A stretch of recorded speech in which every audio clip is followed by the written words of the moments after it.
ಕಾರ್ಯಕ್ರಮಕ್ಕೆ ಆಗಮಿಸಿರುವ ಸರ್ವರಿಗೂ ನನ್ನ ಪ್ರೀತಿಯ ನಮಸ್ಕಾರಗಳು. ಕಾರ್ಯಕ್ರಮದ ನಿರೂಪಣೆಯಲ್ಲಿ ನಾನು ಶೈಲಸುಧೆ ರಂಜಿತಾ. ಈ ದಿನ ಮಾತಿನ ಮನೆಯಲ್ಲಿ ಹವ್ಯಾಸಿ ಪ್ರಕಾಶನದ ಸಹಯೋಗದಲ್ಲಿ ಶ್ರೀಮತಿ ಸುನೀತಾ ಸುನಿಲ್ ಅವರ ಶಿವರಂಜನಿಯಿಂದ ಅಮೃತ ವರ್ಷಿಣಿಯರಿಗೆ ಕವನ ಸಂಕಲನ ಲೋಕಾರ್ಪಣೆ ಕಾರ್ಯಕ್ರಮ ಈ ದಿನ ವೇದಿಕೆಯಲ್ಲಿ ನೆರವೇರಲಿದ್ದು, ಇಂದಿನ ಈ ಕಾರ್ಯಕ್ರಮದಲ್ಲಿ ಕೃತಿಯನ್ನ ಲೋಕಾರ್ಪಣೆ ಮಾಡಲಿರುವಂತಹ ಡಾಕ್ಟರ್ ತಲಕಾಡು ಚಿಕ್ಕರಂಗೇಗೌಡ, ಲೇಖಕರು ಮತ್ತು ಇತಿಹಾಸ ತಜ್ಞರು, ಅವರನ್ನು ಪ್ರೀತಿಯಿಂದ ವೇದಿಕೆಗೆ ಆಹ್ವಾನಿಸುತ್ತಿದ್ದೇನೆ. ದಯಮಾಡಿ ವೇದಿಕೆಗೆ ಆಗಮಿಸಿ ಆಸನವನ್ನು ಸ್ವೀಕರಿಸಬೇಕಾಗಿ ವಿನಂತಿ. ಹಾಗೆಯೇ ಇಂದಿನ ಕಾರ್ಯಕ್ರಮದಲ್ಲಿ ಕೃತಿಯ ಕುರಿತಂತೆ ಪರಿಚಯವನ್ನ ಮಾಡಿಕೊಡಲಿರುವ ಡಾಕ್ಟರ್ ವಿಜಯಲಕ್ಷ್ಮಿ ಸತ್ಯಮೂರ್ತಿ, ಲೇಖಕಿ ಮತ್ತು ಋತುಸೌರಭ ಫೌಂಡೇಶನ್ನ ಅಧ್ಯಕ್ಷರಾಗಿರುವ ಅವರನ್ನು ಕೂಡ ಪ್ರೀತಿಯಿಂದ ವೇದಿಕೆಗೆ ಸ್ವಾಗತಿಸುತ್ತಿದ್ದೇನೆ. ಇಂದು ಬಿಡುಗಡೆಯಾಗುತ್ತಿರುವಂತಹ ಕೃತಿ ಶಿವರಂಜನಿಯಿಂದ ಅಮೃತ ವರ್ಷಿಣಿಯರಿಗೆ ಕವನ ಸಂಕಲನದ ಲೇಖಕಿಯಾಗಿರುವಂತಹ ಶ್ರೀಮತಿ ಸುನೀತಾ ಸುನಿಲ್ ಅವರನ್ನು ಕೂಡ ಪ್ರೀತಿಯಿಂದ ವೇದಿಕೆಗೆ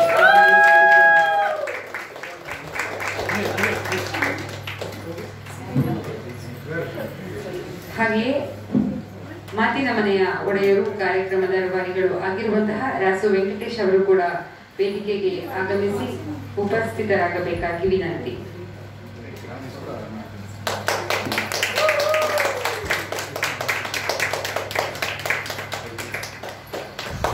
ಇಂದಿನ ಕಾರ್ಯಕ್ರಮದ ಆರಂಭವು ಪ್ರಾರ್ಥನೆಯೊಂದಿಗೆ ಆಗಲಿದ್ದು, ಕುಮಾರಿ ತೇಜಸ್ವಿನಿ ಎನ್ ರಾವ್ ಅವರು ನೆರವೇರಿಸಿಕೊಡಲಿದ್ದಾರೆ.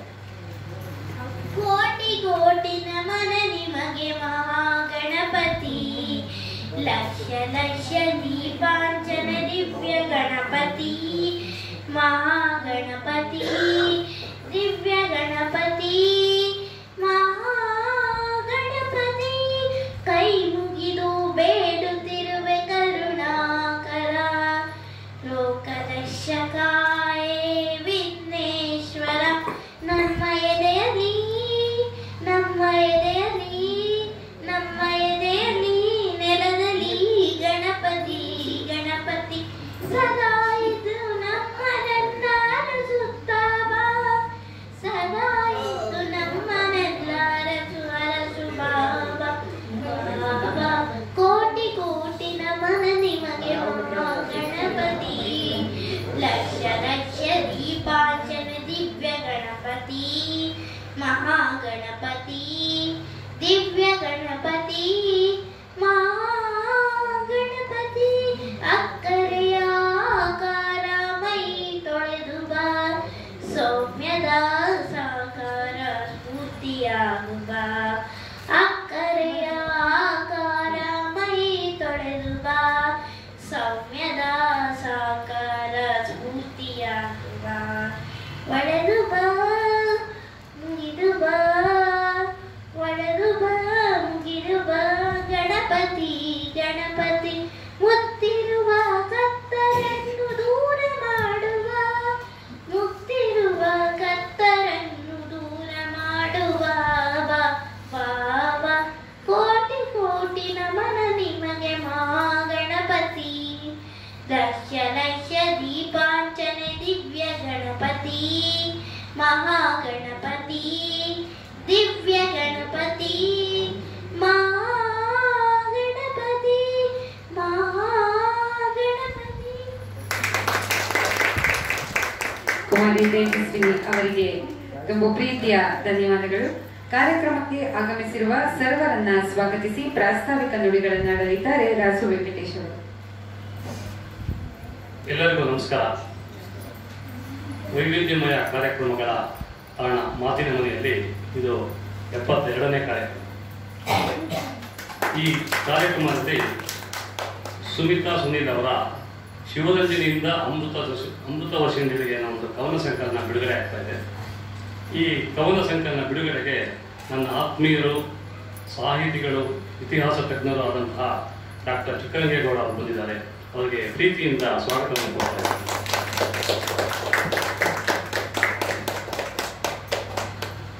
ಹಾಗೆ ಇಲ್ಲಿ ಮತ್ತೊಬ್ಬರು ಡಾಕ್ಟರ್ ಇದ್ದಾರೆ, ಡಾಕ್ಟರ್ ವಿಜಯಲಕ್ಷ್ಮಿ ಅಂತ. ಅವರು ಕೃತಿಯ ಪರಿಚಯವನ್ನು ಮಾಡಿಕೊಳ್ಳಿಕ್ಕೆ ಬಂದಿದ್ದಾರೆ. ಅವರಿಗೂ ಕೂಡ ಪ್ರೀತಿಯ ಸ್ವಾಗತವನ್ನು ಕೊಡ್ತಾ ಇದ್ದಾರೆ. ಈ ದಿನದ ಪ್ರಮುಖ ಆಕರ್ಷಣೆ ಸುಮಿತಾ ಸುನೀಲ್ ಅವರು. ಅವರ ಚೊಚ್ಚಲ ಕೃತಿ ಇವತ್ತು ಬಿಡುಗಡೆ ಆಗ್ತಾ ಇದೆ. ಅವರಿಗೂ ಕೂಡ ಪ್ರೀತಿಯಿಂದ ಸ್ವಾಗತವನ್ನು ಕೋರ್ತಾ ಇದ್ದೇವೆ.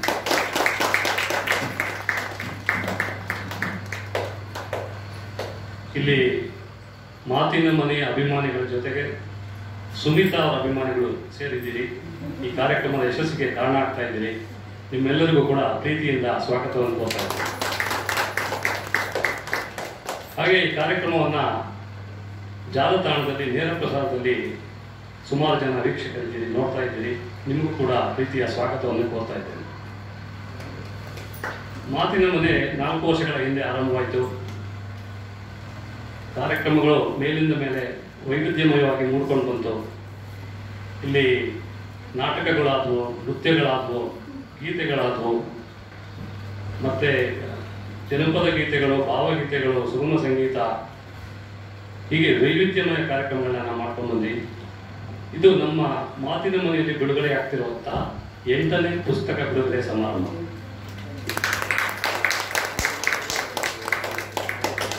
ಹೆಚ್ಚು ಹೆಚ್ಚು ಕಾರ್ಯಕ್ರಮಗಳನ್ನ ಮಾಡಬೇಕು, ಹೆಚ್ಚು ಹೆಚ್ಚು ವೀಕ್ಷಕರನ್ನ ತಲುಪಬೇಕು ಅನ್ನೋ ಒಂದು ಉದ್ದೇಶದಿಂದ ಮಾತಿನ ಮನೆಯಲ್ಲಿ ನಾವು ವೈವಿಧ್ಯಮಯ ಕಾರ್ಯಕ್ರಮಗಳನ್ನ ಮಾಡ್ಕೊಂಡು ಬರ್ತಾ ಇದ್ದೇವೆ. ಸದ್ಗಮಯ ತಮಸೋಮ ಜ್ಯೋತಿರ್ಗಮಯ ಮೃತ್ಯೋರ್ಮ ಅಮೃತಂಗಮಯ. ಈ ದಿನ ಮಾತಿನ ಮನೆಯ ಈ ವೇದಿಕೆಯಲ್ಲಿ ಶ್ರೀಮತಿ ಸುಮಿತಾ ಸುನೀಲ್ ಅವರ ಶಿವರಂಜಿನಿ ಇಂದ ಅಮೃತ ವರ್ಷಿಣಿಯರಿಗೆ ಕವನ ಸಂಕಲನ ಲೋಕಾರ್ಪಣೆಯಾಗಲಿದೆ. ಈ ದಿನ ನಮ್ಮ ಕಾರ್ಯಕ್ರಮದಲ್ಲಿ ಅತಿಥಿಗಳಾಗಿ ಡಾಕ್ಟರ್ ತಲಕಾಡು ಚಿಕ್ಕರಂಗೇಗೌಡರು, ಇತಿಹಾಸ ತಜ್ಞರು, ಲೇಖಕರು ಇವರಿದ್ದಾರೆ. ಇವರು ಮೈಸೂರು ಜಿಲ್ಲೆಯ ತಿರುಮಲಕೂಡಲು ನರಸೀಪುರ ತಾಲೂಕಿನ ತಲಕಾಡು ಗ್ರಾಮದಲ್ಲಿ ಹುಟ್ಟಿದವರು. ಇವರು ತಲಕಾಡು ಸಾಂಸ್ಕೃತಿಕ ಅಧ್ಯಯನ ಎಂಬ ವಿಷಯದ ಮೇಲೆ ಆಳವಾದ ಸಂಶೋಧನೆಯನ್ನ ನಡೆಸಿ ಪ್ರೌಢ ಪ್ರಬಂಧವನ್ನು ರಚಿಸಿ ಅದನ್ನು ಕನ್ನಡ ವಿಶ್ವವಿದ್ಯಾನಿಲಯ ಹಂಪಿ ಇಲ್ಲಿಗೆ ಸಲ್ಲಿಸಿ ಡಾಕ್ಟರ್ ಆಫ್ ಲಿಟರೇಚರ್ ಪದವಿಯನ್ನ ಪಡೆದಿದ್ದಾರೆ. ಇವರಿಗೆ 1992ರಲ್ಲಿ ಕರ್ನಾಟಕ ರಾಜ್ಯೋತ್ಸವ ಪ್ರಶಸ್ತಿ ಲಭಿಸಿದೆ. 2018ರಲ್ಲಿ ಬೃಹತ್ ಬೆಂಗಳೂರು ಮಹಾನಗರ ಪಾಲಿಕೆ ಇವರಿಗೆ ನಾಡಪ್ರಭು ಕೆಂಪೇಗೌಡ ಪ್ರಶಸ್ತಿಯನ್ನ ನೀಡಿ ಗೌರವಿಸಿದೆ. 2023ರಲ್ಲಿ Bharat Ratna sir M Visvesvaraya engineering ಪ್ರತಿಷ್ಠಾನ ಟ್ರಸ್ಟ್ ಇವರ ಸಮಗ್ರ ಸೇವೆ ಮತ್ತು ಜೀವಮಾನ ಸಾಧನೆಗಾಗಿ ಇವರಿಗೆ ರಾಷ್ಟ್ರೀಯ ಕಣ್ಮಣಿ ರಾಜ್ಯೋತ್ಸವ ಪ್ರಶಸ್ತಿಯನ್ನ ನೀಡಿ ಗೌರವಿಸಿದ್ದಾರೆ. ತಮ್ಮ ವಿದ್ಯಾಭ್ಯಾಸದ ನಂತರ ಆಂತರಿಕ ಲೆಕ್ಕ ಪರಿಶೋಧಕರಾಗಿ ವೃತ್ತಿಯನ್ನ ಆರಂಭಿಸಿ ನಂತರ ಇವರು ಅನೇಕ ಭಾಗಗಳಲ್ಲಿ ಕರ್ತವ್ಯವನ್ನ ನಿರ್ವಹಿಸಿ ಲೋಕಜ್ಞಾನವನ್ನ ಕಂಡುಕೊಂಡರು. ಟಿಪ್ಪು ಸುಲ್ತಾನ ಕಾಲದ ಪ್ರಸಂಗಗಳು, ವಿಜಯನಗರ ಸಾಮ್ರಾಜ್ಯದ ಅಮರ ನಾಯಕ ಶ್ರೀಮತು ರಾಜ್ಯಮಾನ್ಯ ಶ್ರೀ ಕೆಂಪೇಗೌಡರ ರಾಜವಂಶಚರಿತ ಎಂಬ ಕೃತಿಗಳನ್ನ ರಚಿಸಿದ್ದಾರೆ. ಇವರು ನಾಡಪ್ರಭು ಕೆಂಪೇಗೌಡ ಅಂತಾರಾಷ್ಟ್ರೀಯ ವಿಮಾನ ನಿಲ್ದಾಣದಲ್ಲಿ ಪ್ರಾಧಿಕಾರವು ಸ್ಥಾಪಿಸಿರುವ ಪೀಠವು ಸೇರಿದಂತೆ 108 ಅಡಿಗಳ ಎತ್ತರದ ನಾಡಪ್ರಭು ಕೆಂಪೇಗೌಡರ ಭವ್ಯವಾದ ಕಂಚಿನ ಪ್ರತಿಮೆಯ ರೂಪುರೇಷ ನಿರ್ಧಾರ ಮಾಡುವಲ್ಲಿ ಸಲಹೆ ಸೂಚನೆಯನ್ನ ನೀಡಿ ಅದು ಭವ್ಯವಾಗಿ ರೂಪುಗೊಳ್ಳುವಂತೆ ಪಾತ್ರವನ್ನು ವಹಿಸಿದ್ದಾರೆ. ಇಂದು ಆ ಭವ್ಯವಾದ ಪ್ರತಿಮೆಯು ಲಂಡನ್ ಬುಕ್ಸ್ ಆಫ್ ವರ್ಲ್ಡ್ ರೆಕಾರ್ಡ್ನ ಪ್ರಕಾರ ನಗರವೊಂದರ ನಿರ್ಮಾತೃ-ಒಬ್ಬರ 108 ಅಡಿಗಳ ಎತ್ತರದ ಲೋಹದ ಪ್ರತಿಮೆಯೊಂದು ಅಂತಾರಾಷ್ಟ್ರೀಯ ವಿಮಾನ ನಿಲ್ದಾಣದಲ್ಲಿ ಸ್ಥಾಪಿತವಾಗಿರುವುದು ಪ್ರಪಂಚದಲ್ಲಿ ಇದೇ ಮೊದಲು ಎಂದು ದಾಖಲಾಗಿದೆ. ಇಂತಹ ಒಂದು ಅದ್ಭುತವಾದಂತಹ ಕಾರ್ಯದಲ್ಲಿ ತಲಕಾಡು ಚಿಕ್ಕರಂಗೇಗೌಡರು ಅದರಲ್ಲಿ ಕೆಲಸವನ್ನ ನಿರ್ವಹಿಸಿದ್ದಾರೆ ಎಂಬುದು ಅವರು ಈ ದಿನ ನಮ್ಮ ಕಾರ್ಯಕ್ರಮದಲ್ಲಿರುವುದು ನಮಗೆ ಅತ್ಯಂತ ಹೆಮ್ಮೆಯ ವಿಚಾರ. ಈ ದಿನ ಅವರು ಮಾತಿನ ಮನೆಯಲ್ಲಿ ಶ್ರೀಮತಿ ಸುಮಿತಾ ಸುನೀಲ್ ಅವರ ಶಿವರಂಜನಿಯಿಂದ ಅಮೃತ ವರ್ಷಿಣಿಯರಿಗೆ ಕವನ ಸಂಕಲನವನ್ನ ಲೋಕಾರ್ಪಣೆಗೊಳಿಸಬೇಕಾಗಿ ವಿನಂತಿ.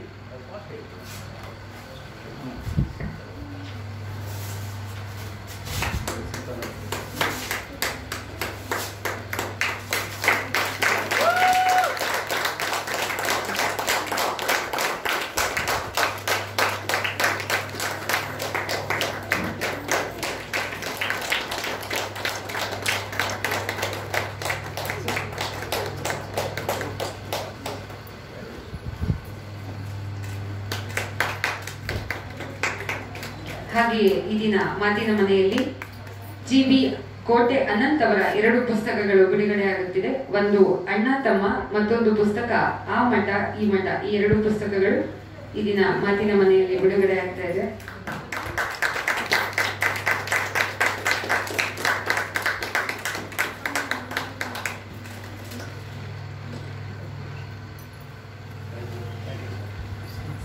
ಧನ್ಯವಾದಗಳು. ಈ ದಿನ ಕೃತಿಯನ್ನ ಲೋಕಾರ್ಪಣೆಗೊಳಿಸಿದಂತಹ ಡಾಕ್ಟರ್ ತಲಕಾಡು ಚಿಕ್ಕರಂಗೇಗೌಡ ಇವರು ತಮ್ಮ ಆಶಯ ನುಡಿಗಳನ್ನಾಡಬೇಕಾಗಿ ವಿನಂತಿ. ನಮಸ್ಕಾರ. ಮೊದಲನೇದಾಗಿ ಶ್ರೀಮತಿ ಸುನೀತಾ ಸುನೀಲ್ ಅವರ ಅಭಿಮಾನಿಗಳಲ್ಲಿ ಒಂದು ಮನವಿ.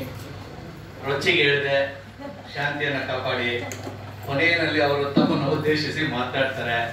ಯಾಕೆಂದ್ರೆ ಮೊದಲೇ ಅವ್ರು ಮಾತಾಡ್ಬಿಟ್ರೆ ಆಮೇಲೆ ನಮ್ಮ ಮಾತು ಯಾರು ಕೇಳಲ್ಲ ಅಂತ ಅವ್ರನ್ನ ಹಾಗೆ ಡಾಕ್ಟರ್ ರಾಜ್ಕುಮಾರ್ನ ಕೊನೆಯಲ್ಲಿ ಮಾತಾಡ್ತಾರಲ್ಲ ಹಾಗೆ ಇಟ್ಕೊಂಡಿದೀವಿ. ಅದರಿಂದ ಅಭಿಮಾನಿ ಬಂಧುಗಳಲ್ಲಿ ವಿನಂತಿ, ತಾಳ್ಮೆಯಿಂದ, ಶಾಂತಿಯಿಂದ, ಸಹನೆಯಿಂದ, ಆಮೇಲೆ ನಿಮ್ಮ 2 ಕಿವಿಗಳನ್ನ ನಮಗೂ ಒಂಚೂರು ಕೊಟ್ಟು ಕಾರ್ಯಕ್ರಮವನ್ನ ಯಶಸ್ವಿಗೊಳಿಸಬೇಕು ಅಂತ ಹೇಳಿ ಕೇಳ್ಬಿಡ್ತೀನಿ. ಮನಸ್ಸುಗಳ ಸಂವಹನಕ್ಕೆ ಮಾತಿನ ಮನೆ ಬಹಳ ಅರ್ಥಪೂರ್ಣವಾದ ಈ ನೆಲದ ಸೊಗಡಿನ ಪದವನ್ನ ಈ ಸಂಘಟನೆಗೆ ಇಡುವ ಮೂಲಕ ಗೆಳೆಯರಾದಂಥ ರಾಸು ವೆಂಕಟೇಶ್ ಅವರು ಒಂದು ಒಳ್ಳೆಯ ಸಂಘಟನೆಯನ್ನು ಕಟ್ಟಿದ್ದಾರೆ. ಬಹುಶಃ ನನಗೂ ಅವ್ರಿಗೂ 88 ಕನ್ನಡ ರಣಧೀರರ ಪಡೆ ನಾವು ಪ್ರಾರಂಭ ಮಾಡಿದಾಗ ಸ್ನೇಹ, ಹಿರಿಯೂರು ರಾಘವೇಂದ್ರ, ನಾನು RSN ಗೌಡ್ರು ಅಂತೇಳಿ ಅವರು, ವಿಶ್ವೇಶ್ವರಯ್ಯನವರು, ಶ್ರೀಮತಿ ರಾಮಾದೇವಿ ವಿಶ್ವೇಶ್ವರಯ್ಯ, ಬಹುಶಃ ಅವರು ಇದ್ದಿದ್ರು ಈಗ ಅವರು ಮೊದಲನೇ ಬೆಂಚಲ್ಲಿ ಕೂತ್ಕೊಳ್ತಿದ್ರು. ಒಂದು ದೊಡ್ಡ ಪ್ರಾಮಾಣಿಕವಾದಂಥ ಅರ್ಥಪೂರ್ಣವಾದಂಥ ಹೋರಾಟವನ್ನ 88 ಅಂದ್ರೆ ಇವತ್ತಿಗೆ 36 ವರ್ಷಗಳ ಹಿಂದೆ ಮಾಡಿದಂಥವ್ರು, ಆಗ ಸ್ನೇಹಿತರಾದ್ರು. ಬಹುಶಃ ಆ ಹೋರಾಟದಿಂದಾಗಿ ಕರ್ನಾಟಕದಲ್ಲಿ ದೂರದರ್ಶನ ಬಂತು ಮತ್ತು ಸಾಕಷ್ಟು ಸರ್ಕಾರದಲ್ಲಿ ಕೆಲವು ಬದಲಾವಣೆಗಳಾಯಿತು. ಆದ್ರೆ ಇವತ್ತಿನ ತರ ಆ ಕಾಲದಲ್ಲಿ ಪ್ರಚಾರ ಇರಲಿಲ್ಲ. ಹೀಗಾಗಿ ನಾವೆಲ್ಲ ಏನು ಹೋರಾಟ ಮಾಡಿದ್ವಿ ಅಂತ ನಾವು ಹೇಳಿದ್ರೆ ಮಾತ್ರ ಈಗಿನ ಜನಾಂಗಕ್ಕೆ ಗೊತ್ತಾಗುತ್ತೆ ವಿನಃ ಇಲ್ಲಾಂದ್ರೆ ಅದು ಮುಚ್ಚೋಗ್ಬಿಡುತ್ತೆ. ದೊಡ್ಡ ಹೋರಾಟವನ್ನು ಮಾಡಿದ್ವಿ, ದೊಡ್ಡ ಪ್ರಮಾಣದ್ದು. ಅದು ಹೇಳಿದ್ರೆ ಕೆಲವರಿಗೆ ಜೀರ್ಣಿಸ್ಕೊಳಕ್ಕೂ ಆಗೋದಿಲ್ಲ. ಆಮೇಲೆ ಇದು ಸಾಧ್ಯನಾ ಅನ್ನೋ ಮಟ್ಟಕ್ಕೆ ಅದನ್ನ ಇನ್ನೂ ಕೆಲವರು ಅಜ್ಜಿ ತುರುಬನ್ನ ನೆನೆಸ್ಕೊಂಡು ಅನ್ನೋ ರೀತಿಯಲ್ಲೂ ಹೇಳ್ತಾರೆ. ಆಕಾಶವಾಣಿಯನ್ನ ನಮ್ಮ ವಶಕ್ಕೆ ತಗೊಂಡಿದ್ವಿ. ಜಗತ್ತಿನಲ್ಲಿ ಯಾವ ಉಗ್ರಗಾಮಿ ಸಂಘಟನೆಯೂ ಕೂಡ ಆಕಾಶವಾಣಿಯನ್ನ ತಮ್ಮ ವಶಕ್ಕೆ ತಗೊಂಡಿರುವಂತ ಘಟನೆ ಇರಲಿಲ್ಲ. ಸರಳವಾದ ಕನ್ನಡ ಹೋರಾಟಗಾರರು ನಮ್ಮ ವಶಕ್ಕೆ, literally it was under my control for 7 minutes. ನಾನು ಏನ್ ಹೇಳ್ತೀನಿ ಅದು ಜಗತ್ತಿಗೆ ಹೋಗ್ತಾ ಇತ್ತು. ಕೋಟ್ಯಾಂತರ ರೂಪಾಯಿ ಬೆಲೆ ಬಾಳುವಂತ ಆಸ್ತಿಗಳು, ಇಡೀ ತಮಿಳುಮಯ ಸ್ಟಾಫು. ಅಂದ್ರೆ ಅವಾಗ ಏನೋ ಒಂಥರ, ಈಗಿನ ತಮಿಳ್ನವ್ರು ಬೇರೆ, ಅವರೆಲ್ಲ ಕನ್ನಡ ಕಲ್ತಿದ್ದಾರೆ, ನಮ್ಮವರಾಗಿದ್ದಾರೆ. ಅವಾಗ ಒಂಥರ ದ್ವೇಷ, ಇಂಡಿಯಾ ಪಾಕಿಸ್ತಾನ ತರ. ನಮ್ಮನ್ನ ಕಂಡ್ರೆ ಅವ್ರಿಗೆ ಆಗ್ತಿರ್ಲಿಲ್ಲ, ಅವ್ರ ಕಂಡ್ರೆ ನಮ್ಗೆ ಆಗ್ತಿರ್ಲಿಲ್ಲ. ಅಷ್ಟು ಜನ ನಾವು ರೂಮಲ್ಲಿ ಕೂಡ ಬಿಟ್ಟು ನಾವೇ ವಶಕ್ಕೆ ತಗೊಂಡು ಕನ್ನಡಿಗರ ಒಂದು ಧ್ವನಿಯನ್ನ ಏರಿಸಿದ್ವಿ.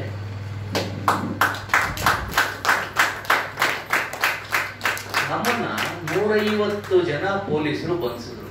150. ಒಬ್ರು ಪೊಲೀಸರು ಬಂಧಿಸಿದವರೆಲ್ಲ ಇವತ್ತು ಹೀರೋಗಳಾಗ್ತಿದ್ದಾರೆ. 150 ಜನ ಪೊಲೀಸರು ಬಂಧಿಸಿರೋರು ನಾವೆಲ್ಲ ಝೀರೋಗಳಾಗ್ತೀವಿ. ಅದನ್ನ ಕೇಸನ್ನ ನೋಡಿದಂತ ನಮ್ಮ ಇವರು CH ಹನುಮಂತರಾಯ್ ಅವರು ಎಲ್ಲ ಸ್ಟಡಿ ಮಾಡಿದ್ರು. ಒಂದೊಂದು ಇದಕ್ಕೂ ಕೇಸ್ಗಳಾಗ್ತಾರೆ, ಸೆಕ್ಷನ್ಗಳು. ಟೋಟಲ್ ನಮಗೆ ಶಿಕ್ಷೆ ಆಗಬೇಕಾಗಿದ್ದು 350 ವರ್ಷಗಳ ಶಿಕ್ಷೆ. ಆ ಪ್ರಮಾಣದ ಅಪರಾಧ ನಾವು ಎಸಗಿದ್ದು. ಅಂದ್ರೆ ಅದು 14 ವರ್ಷಕ್ಕೆ ನಿಲ್ಲಿಸ್ಬಿಡ್ತಾರೆ, ಅದು ಬೇರೆ ವಿಚಾರ. ಅವ್ರು ಹೇಳಿದ್ರು, ಏನಾದ್ರೂ ಇದು ನಿಂತ್ಬಿಟ್ರೆ ಕೋರ್ಟಲ್ಲಿ 350 ವರ್ಷ ನಿಮ್ದು ಕತೆ ಮುಗೀತು. ಅದು ಆ ಟೈಮ್ ನಾನು IAS ಕೂಡ ಕಟ್ಟಿದ್ದೆ. ನಾವೆಲ್ಲ ಚಳುವಳಿಗಾರರು ಅಂದ್ರೆ ಈಗಿನ ಚಳುವಳಿಗಾರರಿಗೆ ಹೋಲಿಸ್ಕೊಳಕ್ಕೆ ಒಂದು ಸ್ವಲ್ಪ ನಾಚಿಕೆ ಆಗುತ್ತೆ. ಎಲ್ಲ ಡಿಗ್ರಿ, ಡಬಲ್ ಡಿಗ್ರಿ, ಮತ್ತೆ ಸ್ವಂತ ದುಡ್ಡನ್ನು ಹಾಕೊಂಡು ವಿದ್ಯಾರ್ಥಿ ಹಿನ್ನೆಲೆ ಇಟ್ಕೊಂಡು ಬಂದಂಥವ್ರು. ಚಳುವಳಿಯಿಂದ ದುಡ್ಡು ಮಾಡಬೇಕು, ಇದರಿಂದ ಬದುಕಬೇಕು ಅಂತ ಬಂದಂಥವ್ರು ಅಲ್ಲ. ಹೀಗಾಗಿ ಪರೀಕ್ಷೆಗಳು ಹಾಲ್ ಟಿಕೆಟ್ ತಗೋಬೇಕಾದ್ರೂ ನಾವೆಲ್ಲ ಇದು ಮಾಡ್ಬೇಕಾದ್ರೆ ಕೋರ್ಟಿಗೆ ಹೋಗ್ಬೇಕಾಗುವಂತು. ಆ ರೀತಿ ಆ ಪ್ರಮಾಣದ ಹೋರಾಟ ಅದು ಇವತ್ತಿಗಷ್ಟು ಪ್ರಸ್ತುತ ಅಲ್ಲ. ಈಗ ಸಾಹಿತ್ಯಿಕವಾಗಿ ನಾವೆಲ್ಲರೂ ಸೇರಿದ್ದೀವಿ. ಅಮೃತ ಇಲ್ಲೂ ಕೂಡ ನೋಡಿ, ಶಿವರಂಜನಿಯಿಂದ ಅಮೃತ ವರ್ಷಿಣಿಯಡೆಗೆ ಚೆನ್ನಾಗಿ ಮಾತಾಡ್ತಾರೆ ಮೇಡಮ್ ಅದ್ರ ಬಗ್ಗೆ.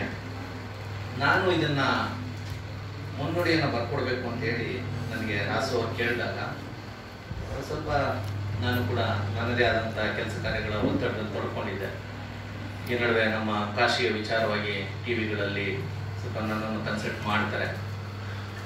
ಯಾಕೆ ಕನ್ಸಲ್ಟ್ ಮಾಡ್ತಾರೆ ಅಂದರೆ,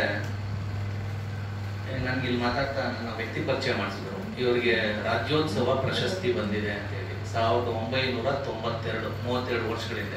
ಅದು ಕೂಡ ಪುರಾತನವಾದಂಥ ಒಂದು ವಿಷಯ. ಏನಕ್ಕೆ ರಾಜ್ಯೋತ್ಸವ ಅವಾರ್ಡ್ ಕೊಟ್ಟರು ಅಂದರೆ, ನಾನು ಸೈಕಲ್ನಲ್ಲಿ ಕಾಶ್ಮೀರ್ ಟು ಕನ್ಯಾಕುಮಾರಿ ಒಂದು ರೌಂಡ್ ಸುತ್ತು ಬಂದಿದ್ದೆ. ಎಷ್ಟು ಹಿಂಗೆ ಹೋದೆ ಅಂತ ಬಂದೆ.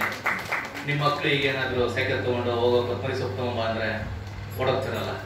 ಹೊಸದಾಗಿ ಸೈಕಲ್ ಕೊಡಿಸಿದಾಗ ಕೊತ್ತಂಬರಿ ಸೊಪ್ಪು ತರ್ತಾರೆ, ಕರ್ಬೇವಿನ ಸೊಪ್ಪು ತರ್ತಾರೆ, ಆಮೇಲೆ ಏನೋ ತರಲ್ಲ ಇರಲಿ, ಹೊಸದ್ರಲ್ಲ ಹಾಗಿರುತ್ತೆ.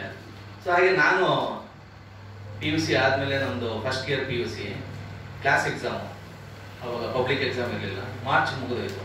ಜೂಲೈವರೆಗೂ ಏನು ಮಾಡೋದು ಮನೇಲಿ?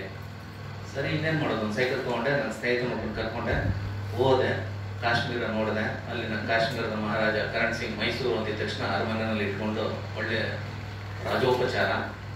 ಅಲ್ಲಿ ಹೋದಾಗಲೇ ಗೊತ್ತಾಗೋದು ನಮ್ಮ ಮಹತ್ವ.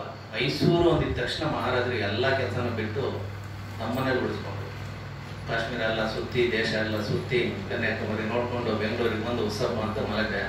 ನಮ್ಮಮ್ಮ ಬಂದು ಓದ್ಕೊಳಪ್ಪ ಪರೀಕ್ಷೆ ಇದೆ ಅಂತ ಹೇಳಿದ್ರು. ಅಂದರೆ ಇನ್ನು ಕ್ಲಾಸೇ ಶುರುವಾಗಿಲ್ಲ, ಪರೀಕ್ಷೆ ಇದೆ. ಅಂದರೆ ನಮ್ಮ ತಾಯಂದ್ರೆ ಹೇಗೆ ಅಂದರೆ ಓದಿಗೆ ಹೆಚ್ಚು ಒತ್ತನ್ನು ಕೊಟ್ಟಿದ್ರು. ಹೀಗಾಗಿ ಅದನ್ನು ನೋಡಿ ರಾಜ್ಯ ಸರ್ಕಾರ ಒಂದು 12 ವರ್ಷ ಆದಮೇಲೆ ಒಂದು ಪ್ರಶಸ್ತಿ, ರಾಜ್ಯೋತ್ಸವ ಪ್ರಶಸ್ತಿ ಅಂತ ಕೊಡ್ತು. ಈ ರಾಜ್ಯದಲ್ಲಿ ಒಂದೇನಂದ್ರೆ ಸಾಹಿತ್ಯದ ವಾತಾವರಣ ಬಹಳ ಚೆನ್ನಾಗಿದೆ. ಬೇರೆ ನಮ್ಮ ದೇಶದ ಬೇರೆ ರಾಜ್ಯಗಳಿಗೆಲ್ಲ ಹೋಲಿಸಿದ್ರೆ ನಮ್ಮಲ್ಲಿ ಪುರಾತನ ಕಾಲದಿಂದನೂ ಕೂಡ ಸಾಹಿತ್ಯ, ಸಂಸ್ಕೃತಿ, ಸಂಗೀತ, ಜನಪದ ಅಥವಾ ಯಾವುದೇ ಲಲಿತ ಕಲೆಗಳ ಬೀಡು ಬೇರೆ ಯಾವ ರಾಜ್ಯಕ್ಕೂ ಕೂಡ ಈ ಹಿನ್ನೆಲೆ ಇಲ್ಲ. ಹೀಗಾಗಿ ನಮಗೆ 8 ಜ್ಞಾನಪೀಠ ಪ್ರಶಸ್ತಿಗಳು ಬಂದಿದೆ. ಎಲ್ಲ ಹೆಮ್ಮೆಯಿಂದ ಹೇಳ್ಕೊಂತೀವಿ 8 ಜ್ಞಾನಪೀಠ ಪ್ರಶಸ್ತಿಗಳು ಬಂದಿದೆ ಅಂತ. ಅದನ್ನ ಸರಿಯಾಗಿ ಯಾರು ವಿಶ್ಲೇಷಣೆ ಮಾಡಕ್ ಹೋಗಲ್ಲ. ನೋಡಿ, ನಾವು ಎಲ್ರಿಗೂ ಹೇಳ್ತೀವಿ ಕನ್ನಡ ಕಲೀರಿ ಅಂತ. ಕನ್ನಡ ಕಲ್ತ್ರೆ ನಮಗೇನು ಲಾಭ ಇಲ್ಲ, ಕಲ್ತವರಿಗೆ ತುಂಬಾ ಲಾಭ ಇದೆ. ಅದು ಯಾರ್ಯಾರಿಗೆ ಜ್ಞಾನಪೀಠ ಬಂದಿದೆ ಅಂತ ನೋಡಿದ್ರೆ ಗೊತ್ತಾಗುತ್ತೆ. ಒಂದು ವೇಳೆ ದ.ರಾ. ಬೇಂದ್ರೆ ಅವರು ಕನ್ನಡವನ್ನು ಕಲಿದೆ ಹೋಗಿದ್ರೆ ಖಂಡಿತ ಅವರಿಗೆ ಜ್ಞಾನಪೀಠ ಬರ್ತಾ ಇರಲಿಲ್ಲ. ಹಾಗೇನೇ ಮಾಸ್ತಿ ವೆಂಕಟೇಶ್ ಅಯ್ಯಂಗಾರ್ ಅವರು ಕನ್ನಡವನ್ನ ಕಲಿದೆ ಹೋಗಿದ್ರೆ ಖಂಡಿತ ಅವರಿಗೆ ಜ್ಞಾನಪೀಠ ಬರ್ತಿರ್ಲಿಲ್ಲ. ಇನ್ನೂ ಸ್ವಲ್ಪ ಮುಂದಕ್ಕೆ ಬಂದ್ರೆ ಗಿರೀಶ್ ಕಾರ್ನಾಡ್ ಕನ್ನಡವನ್ನ ಕಲಿದೆ ಹೋಗಿದ್ರೆ ಅವರಿಗೆ ಜ್ಞಾನಪೀಠ ಬರ್ತಿರ್ಲಿಲ್ಲ. ಸರಿ, ಜ್ಞಾನಪೀಠ ಬರ್ತಿರ್ಲಿಲ್ಲ. ನೆಕ್ಸ್ಟ್ ಅವ್ರು ಏನಾಗ್ತಿದ್ರು? ದ.ರಾ. ಬೇಂದ್ರೆ ಅವರು 10ರಲ್ಲಿ 11ನೇ ಒಬ್ಬ ಕವಿಯಾಗಿ ಉಳ್ಕೊಳ್ತಾ ಇದ್ರು ಮರಾಠಿ ಭಾಷೆಯಲ್ಲಿ. ಹಾಗೆ ನನ್ನ ಇವರು ಕೂಡ ಮಾಸ್ತಿ ವೆಂಕಟೇಶ್ ಅಯ್ಯಂಗಾರ್ ಹಲವಾರು ಜನ ಅಧಿಕಾರಿಗಳಿದ್ರು, ಅವರೆಲ್ಲ ಅವರು ಒಬ್ರು ಆಗ್ತಿದ್ರು. ಇನ್ನು ಗಿರೀಶ್ ಕಾರ್ನಾಡ್ ವಿಚಾರ ಬಂದ್ರು ಅಷ್ಟೇ. ಎಷ್ಟು ಜನ ಇದ್ದಾರೆ ನಮ್ಮ ರಂಗಭೂಮಿ ನಟರು, ತುಂಬಾ ಜನ ಇದ್ದಾರೆ, ಅವರೆಲ್ಲ ಅವರು ಒಬ್ರು ಗುಂಪಲ್ ಗೋವಿಂದ ಆಗ್ತಿದ್ರು. ಕನ್ನಡವನ್ನ ಕಲಿತು ಕನ್ನಡದಲ್ಲಿ ಸಾಹಿತ್ಯ ಕೃಷಿ ಮಾಡಿದ್ದಕ್ಕೆ ಅವರು ಒಬ್ಬ ಶ್ರೇಷ್ಠ ವ್ಯಕ್ತಿ ಅಂತ ಹೇಳಿ ಅನ್ನಿಸ್ಕೊಂಡ್ರು. ಈ ಮೆಸೇಜ್ ಅನ್ನ ನಾವು ಪರಭಾಷಿಕರಿಗೆ ಕೊಡ್ತಾ ಹೋಗ್ಬೇಕು. ನೀವು ಈ ಭಾಷೆಯಲ್ಲಿ ದುಡಿದ್ರೆ, ಈ ಭಾಷೆಯನ್ನ ನೀವು ದುಡಿಸ್ಕೊಂಡ್ರೆ, ಈ ಭಾಷೆಗೆ ನೀವು ಸೇವೆ ಮಾಡಿದ್ರೆ ನಿಮಗೂ ಒಳ್ಳೇದಾಗುತ್ತೆ ವಿನಃ ಕನ್ನಡಿಗರಿಗೆ ಏನಾದ್ರಿಂದ ಏನು 1 kg ಅಕ್ಕಿ ಏನೋ 5 ರೂಪಾಯಿ ಕಡಿಮೆಗೇನು ಸಿಗಲ್ಲ. ಸೊ ಇದನ್ನ ಅವ್ರಿಗೆ ಮನವರಿಕೆ ಮಾಡೋದ್ರಲ್ಲಿ ನಮ್ಮ ಇತ್ತೀಚಿನ ಚಳವಳಿಗಾರರಿರ್ಬೋದು ಇವರೆಲ್ಲರೂ ಎಡು ಬಿದ್ದಿದ್ದಾರೆ. ಸುಮ್ಮನೆ ಹೋಗೋದು, ಗುಂಡಾಗಿರಿ ಮಾಡೋದು, ಕನ್ನಡ ಕಲಿ. ಅವ್ನು ಕನ್ನಡ ಕಲಿತು ನನಗೇನಾಗಬೇಕು? ನನ್ನ ಭಾಷೆ ನಾನು ಕಲ್ತ್ರೆ ಸಾಕು. ಅದನ್ನು ಕೂಡ ನಾವು ರಣಜಿತ್ ಪಡೇಲ್ ಇದ್ದಾಗ ಹೇಳ್ತಾ ಇದ್ವಿ. ಎಲ್ಲ ಬಂದು ಕನ್ನಡ, ಅವಾಗೆಲ್ಲ ಟೈಪಿಸ್ಟ್ಗಳಿಗೆ ಅಪಾಯಿಂಟ್ಮೆಂಟ್ ಜಾಸ್ತಿ ಇತ್ತು. ಎಲ್ಲರೂ ಬಂದು ಕನ್ನಡ ಟೈಪಿಂಗ್ ಕಲ್ತ್ಬಿಟ್ರೆ ನಾವೇ ಕನ್ನಡಿಗರೇ ಕಲ್ತಿದ್ರೆ 100 ಉದ್ಯೋಗ ಇದ್ರೆ 100 ಜನ ನಾವು ಅಪ್ಲೈ ಮಾಡ್ತಿದ್ವಿ, 100 ಜನರಿಗೆ ಉದ್ಯೋಗ ಸಿಗೋದು. ತಮಿಳ್ನವರು, ತೆಲುಗಿನವರು, ಭಾರತದ ಎಲ್ಲರೂ ಬಂದು 500 ಜನ ಟೈಪಿಂಗ್ ಕಲ್ತ್ಬಿಟ್ರೆ ಕನ್ನಡ ಇರೋ 100 ಪೋಸ್ಟ್ ನಮಗೆ ಸಿಗ್ತಿರ್ಲಿಲ್ಲ. ಹೀಗಾಗಿ ಅವ್ರು ಕಲಿಯೋದೇ ಬೇಡ ಅಂತ ನಾನು ಒಂದು ಕೆಲವು ವೇದಿಕೆಗಳಲ್ಲಿ ಹೇಳ್ತಿದ್ದೆ. ಆದ್ರೆ ಭಾಷೆ ಇದೆಯಲ್ಲ, ನಮ್ಮ ಭಾಷೆ ಮತ್ತು ನಮ್ಮ ನಾಡಿದೆಯಲ್ಲ, ನಮ್ಮ ಸಂಸ್ಕೃತಿ ಮೊದಲಿಂದನೂ ಕೂಡ ಇದು ಒಂಥರ ಕಸ್ತೂರಿ ನಿವಾಸದ ಸಂಸ್ಕೃತಿ ಉಳ್ಳವರು. ನಮಗೆ ಕೊಡೋದು ಗೊತ್ತೇ ವಿನಃ ತಗೊಳ್ಳೋದು ಗೊತ್ತಿಲ್ಲ. ಕ್ರಿಸ್ತ ಪೂರ್ವ 3ನೇ ಶತಮಾನದಲ್ಲಿ ಇಡೀ ಉತ್ತರ ಭಾರತದಲ್ಲಿ ಭೀಕರ ಬರಗಾಲ ಬಂತು. ಅದು ಯಾವ ಮಟ್ಟದ ಬರಗಾಲ ಅಂದ್ರೆ 12 ವರ್ಷಗಳ ಕಾಲ ಬರಗಾಲ ಇರುತ್ತೆ ಅಂತೇಳಿ ಅಲ್ಲಿನ ಜೈನ ಮುನಿಗಳಿಗೆ ಗೊತ್ತಾಗುತ್ತೆ. ಅದು ಅವ್ರಿಗೆ 12 ವರ್ಷ ಇಲ್ಲಿ ಬರಗಾಲ ಆಯ್ತು ಅಂದ್ರೆ ನೋಡಿ, ನಾವು ಸ್ಕೂಲು ಕಾಲೇಜಲ್ಲಿ ಇದ್ದಾಗಲೂ ಲಾಸ್ಟ್ ಬೆಂಚಲ್ಲೇ ಗಲಾಟೆ, ಇಲ್ಲಿ ಮಾತಿನ ಮನೇಲೂ ಲಾಸ್ಟ್ ಬೆಂಚಲ್ಲೇ ಗಲಾಟೆ. ಅದು ಸ್ಥಳ ಮಹಿಮೆ ಅಂತ ಕರೀತಾರೆ. ಲಾಸ್ಟ್ ಬೆಂಚ್ ಇದೆಯಲ್ಲ, ಅದು ಸ್ಥಳ ಮಹಿಮೆ. ಗಲಾಟೆ ಮಾಡಿಸೋದೇ ಅದ್ರ ಗುಣ. ಪಾಪ ಕೂತ್ಕೊಳ್ಳೋರು ತಪ್ಪಿಲ್ಲ, ಅವ್ರು ಚೆನ್ನಾಗಿರ್ತಾರೆ, ಅವ್ರು ಏನು ತಪ್ಪು ಮಾಡಕ್ ಹೋಗಲ್ಲ. ಆ ಬೆಂಚ್ದೇ ತಪ್ಪು. ಆಮೇಲೆ ಇನ್ನೊಂದು ತಪ್ಪಿದೆ, ಮೊಬೈಲು ಅದ್ರ ಗುಣನೇ ಅಂತದ್ದು. ಪಾಪ ಮಾತಾಡೋದು ತಪ್ಪಲ್ಲ, ಸಭೆಗಳಲ್ಲಿ ಮೊಬೈಲ್ನಲ್ಲಿ ಮಾತಾಡ್ಬಾರ್ದು ಅಂತ ಅವ್ರಿಗೂ ಗೊತ್ತಿರುತ್ತೆ. ಅಯ್ಯೋ ಎಷ್ಟು ಡಿಸೆಂಟ್ ಆಗಿರ್ತಾರೆ, ಆದ್ರೆ ಹಾಳು ಮೊಬೈಲು ಟೆಂಪ್ಟ್ ಮಾಡೋರುತ್ತೆ. ಈಗ ನಾವು ಗಾಂಧಿ ಬಜಾರ್ಗೆ ಬಂದ್ಬಿಟ್ರೆ, ಹಿಂದೆ 88ರಲ್ಲಿ ಬಂದಾಗ ಅಲ್ಲಿರೋ ವಡೆ ಬಜ್ಜಿ ಬೋಂಡ ತಗೊಳ್ಳೋದಿಕ್ಕೆ ಮಲ್ಲೇಶ್ವರದಿಂದ ರೂಟ್ ನಂಬರ್ 14ರಲ್ಲಿ ಬರ್ತಾ ಇದ್ವಿ. ಬಸ್ ಪಾಸ್ 3 ರೂಪಾಯಿ ಇದ್ರು. ಮಣ್ಣಂದ್ರು ಪಿಣ್ಣೆಯಿಂದ ಬಂದು ಪಾಸ್ ಬಿಸಾಕಿದ್ರೆ ನಾನು ನಮ್ಮ ಸ್ನೇಹಿತರುಗಳು ನಾವೆಲ್ಲ ಪಾಸ್ ತಗೊಂಡು ಬರೋದು. ಗಾಂಧಿ ಬಜಾರ್ಗೆ ಬಂದು ಅಲ್ಲಿ ಬಂದ್ರೆ ಸಾಕು, ಆ ಘಮ ಘಮ ಅನ್ನೋದು. ವಿದ್ಯಾರ್ಥಿ ಭವನ ಮುಂದೆ ಹೋದ್ರೆ ಮಸಾಲೆ ದೋಸೆ, ರವೆ ವಡೆ, ಆ ಸ್ಥಳ ಮಹಿಮೆ ಇದು. ಅದೇ ನೀವು ಶಿವಾಜಿನಗರಕ್ಕೆ ಹೋದ್ರೆ ಆ ಘಮ ಘಮ ಬರಲ್ಲ, ಇನ್ನೇನೋ ಬರುತ್ತೆ. ಹಾಗೆ ಈ ಮೊಬೈಲು, ಈ ಲಾಸ್ಟ್ ಬೆಂಚು ಅದ್ರ ಗುಣವನ್ನು ಮಾತ್ರ ಬಿಟ್ಕೊಡಲ್ಲ.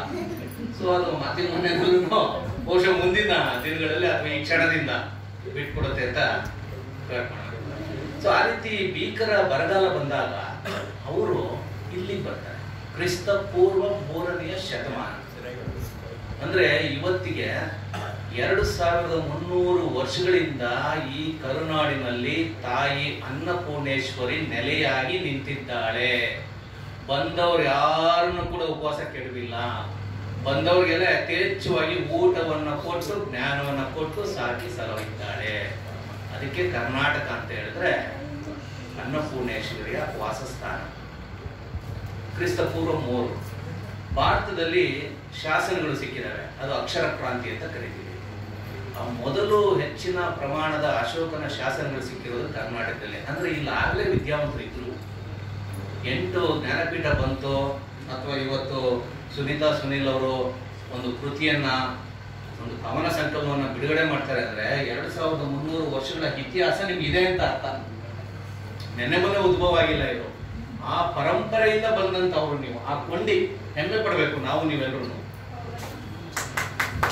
ಅಶೋಕನ ಶಿಲಾಶಾಸನಗಳನ್ನ ಇಲ್ಲಿ ಕೆತ್ತಿದ್ದಾರೆ ಅಂದ್ರೆ ಅಲ್ಲೊಬ್ಬ ಕೆತ್ತುವಂತ ಅಕ್ಷರವಂತ ಇದ್ದ, ಅದನ್ನ ಕೆತ್ತಿಸುವಂತ ಅಕ್ಷರವಂತ ಇದ್ದ, ಅದನ್ನ ಓದುವಂತ ಪ್ರಜೆಗಳಿದ್ರು. ಅಂದ್ರೆ ಇಲ್ಲಿ ಅಕ್ಷರ ಸರಸ್ವತಿ ಮನೆ ಮಾಡ್ಕೊಂಡಿದ್ಲು. ಹೀಗಾಗಿ ಇಲ್ಲಿ ಸಾಹಿತ್ಯದ ಒಂದು ಸಂಸ್ಕೃತಿ ಇಲ್ಲಿ ಬೇರೂರಿತ್ತು.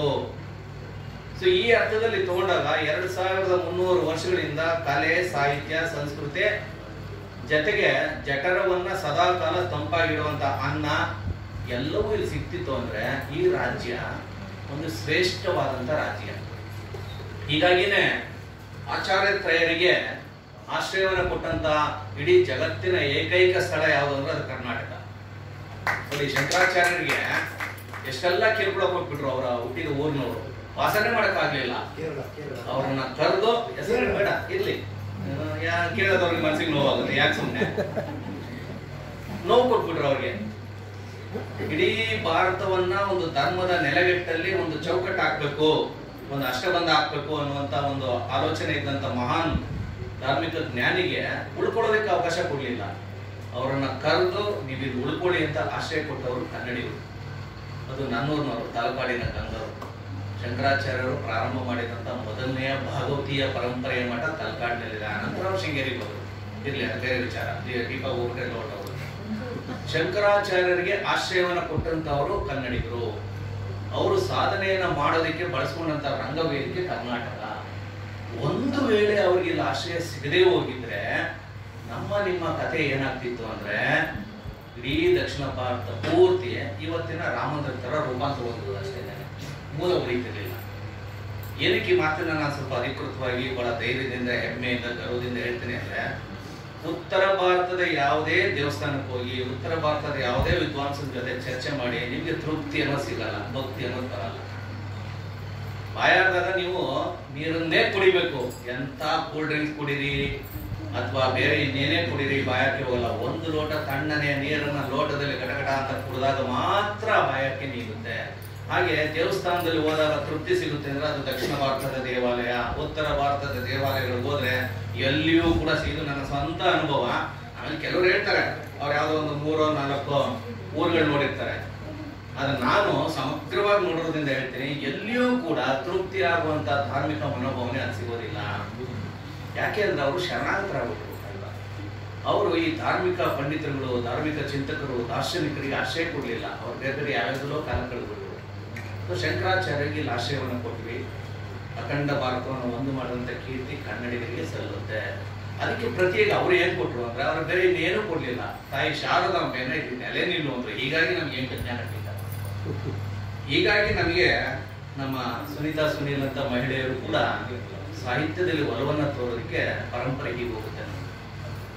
ಅದಾದ್ಮೇಲೆ ರಾಮಾನುಜಾಚಾರ್ಯರು ಬಂದ್ರು, ಧಾರ್ಮಿಕವಾಗಿ ಸಾಕಷ್ಟು ದೊಡ್ಡ ಕ್ರಾಂತಿಯನ್ನು ಮಾಡಿದ್ರು. ಅವ್ರಿಗೂ ಕೂಡ ಅಲ್ಲಿ ಉಳ್ಕೊಳ್ಳೋದಕ್ಕೆ ಅವಕಾಶ ಕೊಡ್ಲಿಲ್ಲ. ಅವರ ರಾಜ್ಯದಲ್ಲಿ ಪ್ರಾಣ ಬೆದರಿಕೆ ಹಾಕ್ಬಿಟ್ರು. ಆಗ ಅವ್ರಿಗೆ ಆಶ್ರಯ ಕೊಟ್ಟಿದ್ದು ತಾಯಿ ಭುವನೇಶ್ವರಿ, ಕರ್ನಾಟಕ. ಬಾ, ನೀನು ನನ್ನನ್ನು ಆರಾಧನೆ ಮಾಡದಿದ್ರೂ ಪರವಾಗಿಲ್ಲ, ನಾನು ನಿಂಗೆ ಆಶ್ರಯ ಕೊಡ್ತೇನೆ. ನೋಡಿ, ಎಲ್ಲಾದ್ರೂ ಕೇಳಿದಿರಾ ಈ ಮಾತು? ಯಾಕೆ ಕೇಳ್ತಿದ್ದೀನಿ ಅಂದ್ರೆ ಅವರು ಶ್ರೀ ವೈಷ್ಣವರು, ಶೈವರ ಅಲ್ಲ. ಭುವನೇಶ್ವರಿ ಶೈವರ ಸಂಕೇತ. ಅವರೆಂದೂ ಕೂಡ ಭುವನೇಶ್ವರಿ ಶತಕವನ್ನೋ ಅಷ್ಟಕವನ್ನೋ ಸಹಸ್ರನಾಮವನ್ನೋ ಬರೆದಿಲ್ಲ. ಅವ್ರು ಬರೆದಿರೋದು ಲಕ್ಷ್ಮಿ ಬಗ್ಗೆ. ಅವ್ರಿಗೂ ಕೂಡ ಕರೆದು ಆಶ್ರಯವನ್ನು ಕೊಟ್ಟಂತ ನಾಡು ಈ ಕರ್ನಾಟಕ. ರಾಮಾನುಜಾಚಾರ್ಯರು ಬಂದ್ರು, ಅವ್ರಿಗೆ ಆಶ್ರಯ ಕೊಟ್ವಿ. ಅವರಿಂದ ಒಂದಷ್ಟು ಸಾಮಾಜಿಕ ಬದಲಾವಣೆ ಆಯಿತು. ಸೊ ಅದು ಒಂದು. ಇನ್ನು ಮಧ್ವಾಚಾರ್ಯರು, ಅವರಿಗೆ ಆಶ್ರಯವನ್ನು ಕೊಟ್ಟಂತ ಮಂಗಳೂರಿನ ಬಾರ್ಕೂರು ಸಂಸ್ಥಾನದವರು. ಅಂದ್ರೆ ಈ ಆಚಾರ್ಯ ತ್ರಯದಿಂದ ಇವತ್ತೇನಾದ್ರೂ ನಮ್ಮಲ್ಲಿ ಒಂದು ಧಾರ್ಮಿಕ ಏನಂತೀವಿ ಪಳೆಯುಳಿಕೆ ಅಥವಾ ಪಳೆಯುಳಿಕೆ ಅನ್ನೋದಕ್ಕಿಂತ ಹೆಚ್ಚಾಗಿ ಶ್ರೇಷ್ಠತೆ ಅಥವಾ ಮೂಲ ಉಳ್ಕೊಂಡು ಏನಾದ್ರೂ ಬಂದಿದೆ ಅಂದ್ರೆ ಅದನ್ನು ಉಳಿಸಿದಂತ ಕೀರ್ತಿ ಕನ್ನಡಿಗರಿಗೆ ಸಲ್ಲುತ್ತೆ. ಏನಕ್ಕೆ ಕನ್ನಡಿಗರು ಆ ಕೆಲಸ ಮಾಡಿದ್ರು ಅಂದ್ರೆ ಇವರು ಮೊದಲಿಂದನೂ ವಿದ್ಯಾವಂತರು, ಇವರು ಮೊದಲಿಂದನೂ ಬುದ್ಧಿವಂತರು, ಇವರು ಮೊದಲಿಂದನೂ ಸಾಹಿತ್ಯವನ್ನ ಅಧ್ಯಯನ ಮಾಡುವಂತವ್ರು. ಯಾರು ಸಾಹಿತ್ಯವನ್ನ ಅಧ್ಯಯನ ಮಾಡ್ತಾರೆ ಅವರು ಕಡಿಮೆ ಅಪರಾಧಗಳನ್ನ ಮಾಡ್ತಾರೆ ಅಥವಾ ಕಡಿಮೆ ತಪ್ಪುಗಳನ್ನ ಮಾಡ್ತಾರೆ. ಮತ್ತು ಅವರಿಂದ ಹೆಚ್ಚು ಹೆಚ್ಚು ಲಾಭ ಆಗ್ತಾ ಹೋಗುತ್ತೆ. ಅದಕ್ಕೆ ಉದಾಹರಣೆ ನಾರಾಯಣಮೂರ್ತಿ ದಂಪತಿಗಳನ್ನ ಕೊಡಬಹುದು. ಒಂದು ವೇಳೆ ಸುಧಾಮೂರ್ತಿಯವರು ಸಾಹಿತ್ಯದ ಬಗ್ಗೆ ಒಲವನ್ನ ಇಟ್ಕೊಂಡಿರ್ಲಿಲ್ಲ ಅಂದಿದ್ರೆ ಬಹುಶಃ ನಾರಾಯಣಮೂರ್ತಿಗಳು ಆ ಪ್ರಮಾಣದ ಸಾಧನೆ ಮಾಡೋದಕ್ಕೆ ಸಾಧ್ಯ ಆಗ್ತಿರ್ಲಿಲ್ಲ. ಮನೇಲಿ ಪತ್ನಿ ಹೇಗಿರ್ತಾರೆ ಆಗಿರ್ತೀವಿ ನಮ್ಮ ವರ್ತನೆ ಅಥವಾ ನಮ್ಮ ವ್ಯವಹಾರ ನಮಗೆಲ್ಲವೂ. ಸೊ ಸುಧಾಮೂರ್ತಿ ಅವರಿಗೆ ಸಾಹಿತ್ಯದ ಬಗ್ಗೆ ಒಲವಿದ್ದಿದ್ರಿಂದ ಅವರ ಪತಿ ಒಂದು ಸಾಧನೆ ಮಾಡೋಕ್ಕಾಯ್ತು. ಹೀಗಾಗಿ ಆ ದಂಪತಿಗಳಿಗೆ ಒಂದು ಒಳ್ಳೆಯ ಮಕ್ಕಳು ಹುಟ್ಟಿದ್ರು. ಆ ಮಕ್ಕಳು ಯಾವ ಇಂಗ್ಲೆಂಡಿಂದ ಬಂದ್ರೆ 6 ಮೈಲಿ ದೂರದಲ್ಲೇ ನಾವು ನಮಸ್ಕಾರ ಮಾಡ್ತಿದ್ವು ಅಂತವರ ಅಂತಃಪುರದ ಒಳಗಡೆ ಹೋಗುವಂತ ಒಂದು ಅವಕಾಶ ನಮಗೆ ಸಿಕ್ತು. ಸೊ ಹೀಗಾಗಿ ಹೀಗೆ ನಾವು ಇದನ್ನು ವಿಶ್ಲೇಷಣೆ ಮಾಡ್ತಾ ಹೋದ್ರೆ ಇದು ಒಂದು ನೆಪ ಅಷ್ಟೇ ನನಗೆ. ಶಿವರಂಜನೆಯಿಂದ ಅಮೃತ ವರ್ಷಿಣಿ ಎಡೆಗೆ ಅಂತೇಳಿ ಇವೆಲ್ಲವನ್ನ ನಾವು ಅಧ್ಯಯನ ಮಾಡಿದಾಗ ನಮ್ಮ ಶ್ರೇಷ್ಠತೆ ಅನ್ನೋದು ನಮ್ಮಲ್ಲೇ ಅಡಗಿದೆ. ಅದನ್ನ ನಾವು ನಮ್ಮ ಮಕ್ಕಳಿಗೆ ತಲುಪಿಸೋದ್ರಲ್ಲಿ ಎಲ್ಲೋ ಕೆಲವು ಕಡೆ ಎಡುತ್ತಾ ಇದ್ದೀವಿ. ಅದ್ರ ಬಗ್ಗೆ ನಾವು ಸ್ವಲ್ಪ ಎಚ್ಚರಿಕೆಯನ್ನು ವಹಿಸಬೇಕು ಅಂತ ಕೂಡ. ಇದಕ್ಕೆ ಒಂದೆರಡು ಬಹುಶಃ ಕೆಲವರು ಅದನ್ನು ಒಪ್ಪದೇ ಇರ್ಬೋದೇನೋ. ಈ ಹಾಸ್ಯ ಮಾಡುವಂಥವ್ರು ಕೆಲವರು ಒಬ್ಬರು ಇಬ್ಬರು ಎಲ್ಲರೂ ಅಂತ ಅಲ್ಲ, ಒಂದು 2-3 ರಾಂಗ್ ಮೆಸೇಜನ್ನು ನಮ್ಮ ಮಕ್ಕಳಿಗೆ ಕೊಡ್ತಿದ್ದಾರೆ. ವ್ಯಾವಹಾರಿಕವಾಗಿಯೂ ಕೂಡ ನಾವು ನೋಡಬೇಕು. ಹೆಚ್ಚು ಮಾರ್ಕ್ಸ್ ತಗೊಂಡವನು ಏನೂ ಆಗಲ್ಲ, ಕಡಿಮೆ ಮಾರ್ಕ್ಸ್ ತಗೊಂಡವನು ಮಂತ್ರಿ ಆಗ್ತಾನೆ ಅಂತ ಕೆಲವರು ಹೇಳ್ತಾರೆ. ಬಹಳ ತಪ್ಪು. ಇವತ್ತಿನ ಹೇಳಿದಾಗ ಇವಾಗ ನಮ್ಮ ಮಕ್ಕಳಿಗೂ ನಾವು ಆಯ್ತು ನೀನು 35 ಬಂದ್ರು ಪರವಾಗಿಲ್ಲ ಅಂತ ನಾವು ಯಾರು ಹೇಳಲ್ಲ. ವಾಸ್ತವ ಅದು. ಹೆಚ್ಚು ಮಾರ್ಕ್ಸ್ ತಗೋ. ನಾನು MA ಮೈಸೂರು ಯೂನಿವರ್ಸಿಟಿ ಮಾಡಿದೆ. ಗಂಭೀರದಿಂದ ನಾನು ಕ್ಲಾಸ್ ಹೋಗಿ ಕೂತ್ಕೊಂಡು ಎಲ್ಲ ಕೇಳ್ತಾ ಇದ್ದೆ. ಹೋಮ್ ಅಸೈನ್ಮೆಂಟ್ ಅಂತ ಕೊಡ್ತಾರೆ, ಅಸೆಸ್ಮೆಂಟ್ ಇದನ್ನು ಮಾಡೋದಕ್ಕೆ. ಅದೊಂದು ಸ್ವಲ್ಪ ಪಟ್ಟಾಗಿ ಕೂತಿದ್ರೆ ಅಲ್ಲೊಂದು 70 ಮಾರ್ಕ್ಸ್ ಬಂದಿರೋದು 100ಕ್ಕೆ.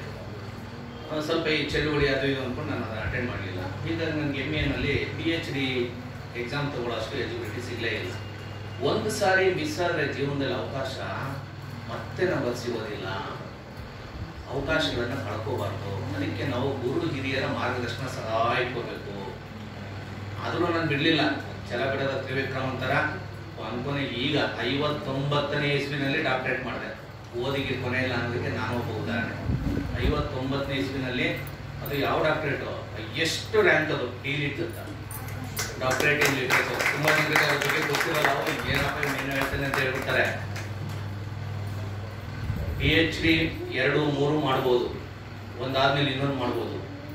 ಆದರೆ D Litt, D science, D commerce, doctorate in commerce, doctorate in science, doctorate in literature ಒಂದ್ಸಾರಿ ಮಾಡಿದ್ಮೇಲೆ ಇಡೀ ವರ್ಲ್ಡಲ್ಲಿ ಯೂನಿವರ್ಸಿಟಿ ಡೋರ್ ಕ್ಲೋಸ್ ಮಾಡ್ಬಿಡುತ್ತೆ. ನಮಗೆ ಯಾವ ಯೂನಿವರ್ಸಿಟಿಲೂ ನಮಗೆ ಎಂಟ್ರಿ ಸಿಗಲ್ಲ. ಒಂದು PhD ಮಾಡಿದ್ರು, ನಾನು ಇನ್ನೊಂದು ಮಾಡ್ತೀನಿ, ನಾನು ಈ ದೀಪದ ಬಗ್ಗೆ PhD ಮಾಡ್ತೀನಿ, ದೀಪದ ಬತ್ತಿಯ ಬಗ್ಗೆ ಮಾಡ್ತೀನಿ, ದೀಪದ ಎಣ್ಣೆ ಬಗ್ಗೆ ಮಾಡ್ತೀನಿ ಅಂದ್ರೆ ಮಾಡ್ತಾನೇ ಹೋಗ್ಬೋದು, ಅವಕಾಶಗಳಿದ್ದಾವೆ. ಆದರೆ ಈ ಫೀಲ್ಡಲ್ಲಿ ಡಾಕ್ಟರೇಟ್ ಇನ್ ಡಿ.ಲಿಟ್ಟು ಅಥವಾ ಡಿ ಸೈನ್ಸು, ಡಿ ಕಾಮರ್ಸ್ ಅಂತ ಇದೆಯಲ್ಲ, ಒಂದ್ಸಲ ಮಾಡಿದ್ಮೇಲೆ ಇನ್ನು ಮತ್ತೆ ಅದನ್ನೇ ನಾನು ಮಾಡ್ತೀನಿ ಅಂದ್ರೆ ನೀನು ಹುಚ್ಚಾನಿ ಎಲ್ಲ ಆಗಿದೆ ಹೋಗು ಅಂತ ಹೇಳ್ತಾರೆ.